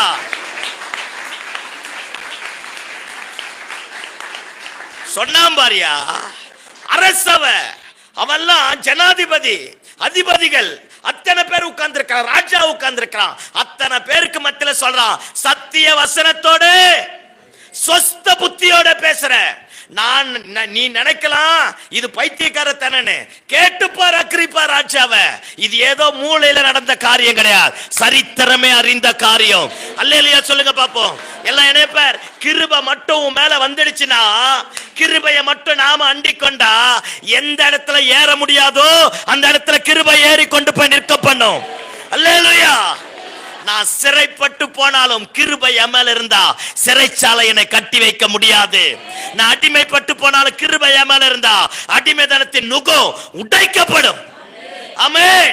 கிருபை மட்டும் என் கூட இருந்தா எனக்கு விரோதமா எத்தனை கூட்டம் கூடினாலும் பரலோகம் என்னை வைத்து நிறைவேற்ற வேண்டிய காரியத்தை நிறைவேற்றி முடிக்கிற வரைக்கும் கிருபை என்னை விட்டு விலகா. மாறாத கிருபை. நீ மட்டும் உத்தரவாதம் உள்ளவனா மாறிட, அக்கௌண்டபிலிட்டியா மாறிட, சோம்பேறி இல்லாம கிருபையை பெற்றுக்கொண்டு எழும்ப ஆரம்பிச்சு பாரு. எந்த இடத்துல நாம பயந்தமோ அதெல்லாம் நம்மை கண்டு பயப்படத்தக்க விதத்துல கிருபை நம்மை உயர்த்துவதற்கு போதுமானதாக இருக்கிறது. அல்லேலூயா. பவுல் எந்திரிச்சு பிரசங்கமான ஃபெலிக்ஸ் உட்கார்ந்துட்டான். இப்ப அக்ரிப்பா ராஜா எந்திரிச்சிட்டு கத்துறான், ஐயோ பவுலே, உன் பிரசங்கத்தை நிறுத்து, கொஞ்சம் குறைய நீ என்னை கிறிஸ்தவனாய் மாற பண்ற. அடிச்சாம் பாரியா நம்மால செகண்ட் பால். அடுத்து சொல்ற, நீ மட்டும் இல்லையா, என் சத்தத்தை கேட்கிற எவனும் என் கட்டுகளை தவிர என்னை போல மாறணும் நினைக்கிற. அவன் சொல்றான், என்னை போல இன்னொருத்த எழும்பணும். எனக்கு கொடுத்த கிருபை புதைக்கப்படுவதற்காக அல்ல, தேசத்தில் ஒரு எழுப்புதலை கொண்டு வருவதற்காக, சரித்திரத்தை மாற்றுவதற்காக. ஆமென். பேசணும் எல்லாம் நினைப்ப. கிருபை பெற்றுட்டு இந்த கும்மி அடிக்கிறதுக்கும் கார் வாங்குறதுக்கும் திங்கிறதுக்கும் பாத்ரூம் போறதும் கிடையாது, சரித்திரத்தை மாற்றுவதற்காகத்தான். கையை தட்டி ஆமென் சொல்லுங்க. கிருபை கூத்தாடுவதற்காக அல்ல, தேசத்துல தேவராஜ்யத்தை கட்டி எழுப்புவதற்காக. ஆமென். இப்ப சொல்றான், அத்தனை பேரை மாத்தனவன் தீவுல போனாயா, தீவு பவுல அடக்கி வைக்க முடியலையா, ராஜாக்கள் அவனுக்கு முன்னாடி நிக்க முடியலையா, பலவீனமானவன் அவனுக்கு முன்னாடி நிக்க முடியலையா? சிறைச்சாலையின் கட்டுகள் அவனுக்கு முன்னாடி நிக்க முடியலையா? இப்ப சொல்றான், நான் யார் தெரியுமா? அகால பிறவி, கொர பிரசவத்துல பிறந்தவன். என் பிறப்பே ஒரு மாதிரி தான். அகால பிறவி போன்ற எனக்கு அவர் தரிசனமானார். நான் கொர பிரசவத்துல பிறந்தவன். எல்லாம் கவனி, பலவீனத்தையே பேசுறது. எப்ப பார்த்தாலும் முட்டி போட முடியல பாஸ்டர், கால் வலிக்குது பாஸ்டர், கை வலிக்குது பாஸ்டர், இடுப்பு வலிக்குது பாஸ்டர், என்ன விசுவாசின்னு தெரியல, என்ன ஆளுன்னு தெரியல. இந்த பலவீனத்தை பத்தியே பேசுறது. ஆமா, இவன் கொர பிரசவத்துல பிறந்தவையா? அகால பிறவியா? எப்படி அதை இதை சாப்பிட்டு நல்லா மாறிட்டான். கிறிஸ்துவுக்காக தன்னை அர்ப்பணிச்சான் பார், எல்லாத்தையும் இழந்துட்டான். அவ்வளோ ஹைட்டா இருந்தவன், அவ்வளோ பெலனா இருந்தவன், கடைசியா 2 காலம் எல்போ மாறிடுச்சான். தலையில இருக்கிற முடியெல்லாம் கொட்டி போச்சு. 2 புருவமும் ஒன்னா ஒட்டி இருக்கும். பவுலுடைய உடம்புல இவ்வளோ சதை கூட ஒன்னா ஒட்டி இருக்காதான். அதுல 4 கீறின மாதிரி இருக்குமா. அதனாலதான் கொரிந்தியர் சபை பவுல் மூலமா ரட்சிக்கப்பட்டு கடைசியா பவுலையே பார்த்து சொன்னான், நீ எல்லாம் ஊழியக்காரனே கிடையாதுன்ட்டான். ஏன்னா ஒரு முறை பார்த்தா 2வது முறை ஏத்துக்க முடியாது. அப்படியே கண்ணெல்லாம் ஒரு மாதிரி விகாரமா இருக்குமா. அவன் சரீரத்தின் தோற்றம் அகோரமா இருக்குமா, ஏற்றுக்கொள்ள முடியாது. கிருபை மட்டும் இருந்துட்டா, எல்லாம் நினைப்ப, கிருபை மட்டும் இருந்துட்டா என் பலவீனம் எவ்வளவு பெருசா இருந்தாலும் என் பலவீனத்திற்கு மத்தியில அந்த கிருபை என்னை விருதாவா இருக்க விடா. ஆமென், ஆமென். இப்ப சொல்றான், நான் கால பிறவி போன்றவன். எல்லாருக்கும் அவர் முன்னாடி தரிசனமானார், எனக்கு பின்னாடி தரிசனமானார். அவர்கள் எல்லாரும் என்னை விட மூத்தவங்க. ஆனா நான் எல்லாரோட கடைசி. நான் சபையை துன்பப்படுத்தினவன். என் பேக்ரவுண்ட் ரொம்ப மோசமானது. நான் கேடு கட்டவன். என் சிந்தையெல்லாம் சீர்கெட்டு போனது. மதவாதி, மத பித்து பிடிச்சவன் இருந்தேன். என்னவோ தெரியல, அவர் அருளின கிருபை என்னை விருதாவா இருக்க விடவில்லை. என்னை அதே மதவாதத்துல வைக்கல, என்னை அதே அடிமைதனத்துல வைக்கல, என்னை சூழ்ந்திருக்கிற இருளுக்குள்ள வைக்கல. அந்த கிருபை என்னை தூக்கி நிற்க பண்ண ஆரம்பித்தது. ஒருவேளை இந்த கால வேளையில ஊழியத்திற்கு அழைப்பு பெற்று ஊழியத்துக்கு ஒப்பு கொடுத்து ஊழியத்தை விட்டு வராம, ஊழியத்திற்கு வராம எங்கேயோ ஒரு இடத்துல சுத்திட்டு இருக்கலாம். இந்த காலை வேளையில உன்னை பார்த்துதான் பரிசுத்த ஆவியானவர் பேசுகிறார். உன் மேல உனக்கு தெய்வம் கொடுத்த கிருபை உன்னை மீண்டுமாய் தூக்க போகிறது, மீண்டுமாய் மகிமையினால நிரப்ப போகிறது, மீண்டுமாய் கனத்தினால இடை கட்ட போகிறது. தேவன் எனக்கு அளித்த கிருபை என்னை விருதாவா இருக்க விடவில்லை. அப்படின்னா என்ன? என் பழைய மனுஷன் என்கிட்ட இல்லை. இப்ப என் பழைய ஜென்ம சுவாபம் என்கிட்ட இல்ல, பழைய மதவெறி என்கிட்ட இல்ல, பழைய ஆளுகை என்கிட்ட இல்ல. I am become a new creation. நான் புது சிருஷ்டியா மாறிட்டேன். அப்பதான் அது என்ன விருதாவா இருக்க விடல. கையை தட்டி ஆமென் சொல்லுங்க பாப்போம். நல்ல கையை தட்டி ஆமென் சொல்லுங்க பாப்போம். தேவன் எனக்கு அளித்த கிருபை என்னை விருதாவா இருக்க விடவில்லை. நான் எல்லாரிலும் சின்னவன், நான் சபையை துன்பப்படுத்தினவன், என் பேக்ரவுண்ட் ரொம்ப அசிங்கம். என்னவோ தெரியல, அவர் கொடுத்த கிருபை அவர்கள் எல்லாரிலும் என்னை மேன்மைப்படுத்த ஆரம்பித்தது. எவ்வளவு அற்புதமானவன் பாரு. அவர்கள் எல்லாரிலும் ஐயா கிருபை ஏதோ திங்கறதுக்காக மட்டும் இல்லையா, பொருளை வாங்கறதுக்காக மட்டும் இல்லையா, நான் ஆசீர்வாதமாக இருப்பதற்கு மட்டும் இல்லையா, பரலோகத்தையும் பூலோகத்தையும் அசைத்து தேவ ராஜ்யத்தை இந்த பூமியில என்னை கொண்டு நிலைநிறுத்துவதற்காகத்தான் கிருபை. சத்தமாமேன்னு சொல்லு, சத்தமாமேன்னு சொல்லு. இந்த காலை வேளையில உன் பேக்ரவுண்ட் எவ்வளவு மோசமா இருக்கலாம், let it be. Past is past, throw it out. அது எல்லாத்தையும் தூக்கி தூர போட்டுட்டு கிருபைக்கு உன்னை ஒப்பு கொடுக்க ஆரம்பிச்சு பாரு. எந்த இடத்துல தோற்று போனே அதே இடத்துல கிருபை உன்னை உயர்த்தும். எந்த இடத்துல அவமானப்பட்டு அதே இடத்துல கிருபை உன்னை உயர்த்தும். உனக்கு முன்னாடி 1000 பேர் ஊழியம் செய்யலாம், ஆனா நீ கிருபையை அண்டிக் கொண்டு வர ஆரம்பித்து பார், அத்தனை பேரை விட கிருபை உன்னை மேல இடத்துல கொண்டு போய் நிற்க பண்ணும். ஆமென். அவர்கள் எல்லாரிலும் நான் அதிகமாய் பிரயாசப்பட்டு, சோம்பேறியா இல்ல, சாக்கு போக்கு சொல்லல, என்னை நம்பி கொடுத்த காரியத்துக்கு நான் உத்தரவாதம் பண்ண. என்னால முடிஞ்ச அளவுக்கு நான் இருந்தேன். என் பலவீனத்துல அந்த கிருபை வந்துடுச்சு. என்னை மறுரூபமாக்க மாற்ற ஆரம்பித்தது. ஐயா, கிறிஸ்துவ வாழ்க்கை ஏதோ வந்து உட்கார்ந்தோம், பாயை தேய்ச்சோம், சேரை உடைச்சோம், சர்ச்சில் மெம்பர் ஆயிட்டு, அது கிடையாதுயா. நாம் பெற்ற கிருபை என் தேசத்தை மாற்றணும். நாம் பெற்ற கிருபை அழிந்து போகணும், ஆத்து மக்களை ரட்சிப்புகளை நடத்தணும். நாம் பெற்ற கிருபை என் குடும்பத்தில் ஒரு பெரிய டிரான்ஸ்ஃபர்மேஷனை கொண்டு வரணும். நாம் பெற்ற கிருபை ஒரு ரிவைவலை கொண்டு வரணும். ஆமென், அல்லேலூயா. சொன்னாம்ப விருதாவா இருக்க விடல, சோம்பேறியா இருக்க விடல, நிர்விசாரமா இருக்க விடல, கடமைக்காக ஊழியம் பண்ண விடல. என்னவோ தெரியல, அவர் என் மேல வச்ச கிருபை என்னை விருதாவா. 10 பேர்ல ஒருத்தனா இல்லை, இன்னைக்கு எல்லாரையும் போல ஒருத்தனா இல்லை. I am become a unicorn. என்னை வேறு பிரித்து பிரித்தெடுக்கப்பட்ட காரியமா கிருபை என்னை மாற்ற ஆரம்பித்தது. ஆமென். சில நேரத்தில் கிருபையை நினைச்சாலே கண்ணெல்லாம் கலங்கும். நம்ம எதுக்குமே தகுதி இல்லையே, நம்ம எதற்குமே பாத்திரவான் இல்லையே, கிருபை தானே. நான் முதல் நாள் சொன்ன மாதிரி நம்மள இன்னைக்கு எல்லாரும் கையெடுத்து சோத்திரம் சொல்றாங்கன்னா கிருபை தானே. ஒருவேளை இதுவரைக்கும் சோம்பேறியா இருந்துட்டு, நிர்விசாரமா இருந்துட்டு, கடமைக்காக இருந்துட்டு, ஏனோ தானோ சர்ச்சைக்கு வர ஆளா இருந்தா, இன்னைக்கு ஒரு தீர்மானம் பண்ணும், ஆண்டவரே இருக்கிற கொஞ்ச நாள்ல நான் பெற்ற கிருபையை நான் முதல் விருதாவாய் மாற்றக்கூடாதாப்பா. எனக்கு வேண்டிய கிருபையை தாங்க ஆண்டவரே. நான் எந்த இடத்துல விழுந்தனோ அதே இடத்துல எழும்பணும். எந்த இடத்துல சாட்சி கெட்டு போச்சு அதே இடத்துல சாட்சியா மாறணும். எந்த இடத்துல அழைக்கப்பட்டு அழைப்பை பெற்று பின்மாற்றத்துக்குள்ள போனேனோ அதே இடத்துல மீண்டுமா என் ஊழியத்தை தொடர போறேன். ஆமென். பின்னானவைகளை மறந்து முன்னானவைகளை நாடி கிறிஸ்து அழைத்த பரம அழைப்பின் பந்தய பொருளுக்காய் லக்கை நோக்கி தொடர போகிறேன். எத்தனை பிரச்சனை, எத்தனை எதிர்மறையான காரியம் வந்தாலும் நான் எல்லாவற்றையும் விட போறேன்னு சொல்லி நம்ம மட்டும் இன்னைக்கு ஒரு பொருத்தனை பண்ணுவோமே, தேவ மகிமை நம்ம மேல இறங்க ஆரம்பிக்கும். நம்ம வேறு மனுஷனாய் கர்த்தர் மாற்ற ஆரம்பிப்பார். ஆமென், அல்லேலூயா. அந்த கிருபை என்னை விருதாவா இருக்க விடா, அதிகமாய் பிரயாசப்பட வைத்தது. நான் என்னை பிரயாசப்பட வைத்தது, என்னை ஓட வைத்தது. நான் சோர்ந்து போன போது என்னை தட்டி எழுப்ப ஆரம்பித்தது. இந்த இடத்துல ஊழியம் செய்ய முடியாதுன்னு நினைச்ச போது கிருபை என் பக்கத்துல வந்துடுச்சு.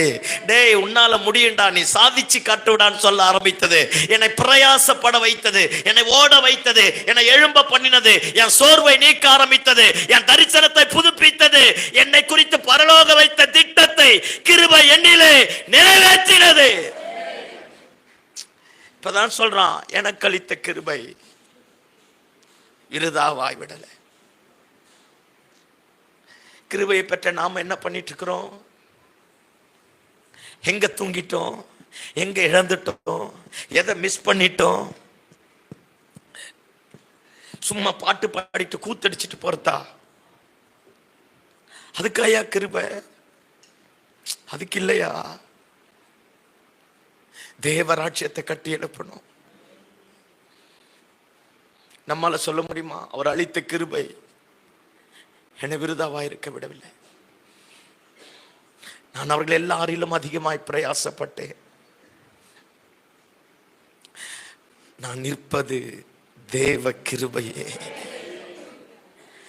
இத்தனை பலவீனம் வந்தும், இத்தனை அடி வாங்கியும், இத்தனை பிரச்சனை செஞ்சோம், இந்த பைபிள்ல 14 நிருபங்கள் எழுதியிருக்கிறான்.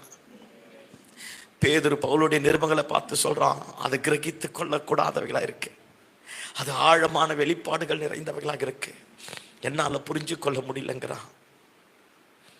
கிருபை இருக்கு பத்தியா, அது மட்டும் ஒருத்தன் வாங்கிட்டானா, கிருபையை மட்டும் உணர்ந்துட்டானா பின் வாங்கி போக மாட்டான். ஃபுல் பீட்டை தப்பா பயன்படுத்த மாட்டான். கிருபையை நான் நாளைக்கு பேசுறேன், இழந்து போனா என்ன ஆகுன்றது வேற மாதிரி விட மாட்டான். கிருபை வந்துட்டா என் ஆளத்துவத்தையே மாற்றிடும். ஒருவேளை இந்த நல்ல பகல் வேளையில என் ஆண்டவருக்கு நான் ஒப்பு கொடுக்கிறேன். ஏன்னா எத்தனையோ முறை ஆண்டவர் என் கூட பேசியிருக்கிறார், ஊழியத்துக்கு ஒப்பு கொடுத்துருக்கிறேன், நான் செய்யல பாஸ்டர். இன்னைக்கு என்ன ஒப்பு கொடுக்குறவங்க மாத்திரம் முடிஞ்சவங்க எல்லாரும் அப்படியே முழங்கால் படிடுவோம். முடியாதவர்கள் எல்லாரும் எழுந்து நின்று கொள்வோம். யாரும் சேர்ல உட்கார்ந்துருக்க வேணாம். கிருபை நம்முடைய மத்தியில வந்திருக்கிறார், கிருபையானவன்.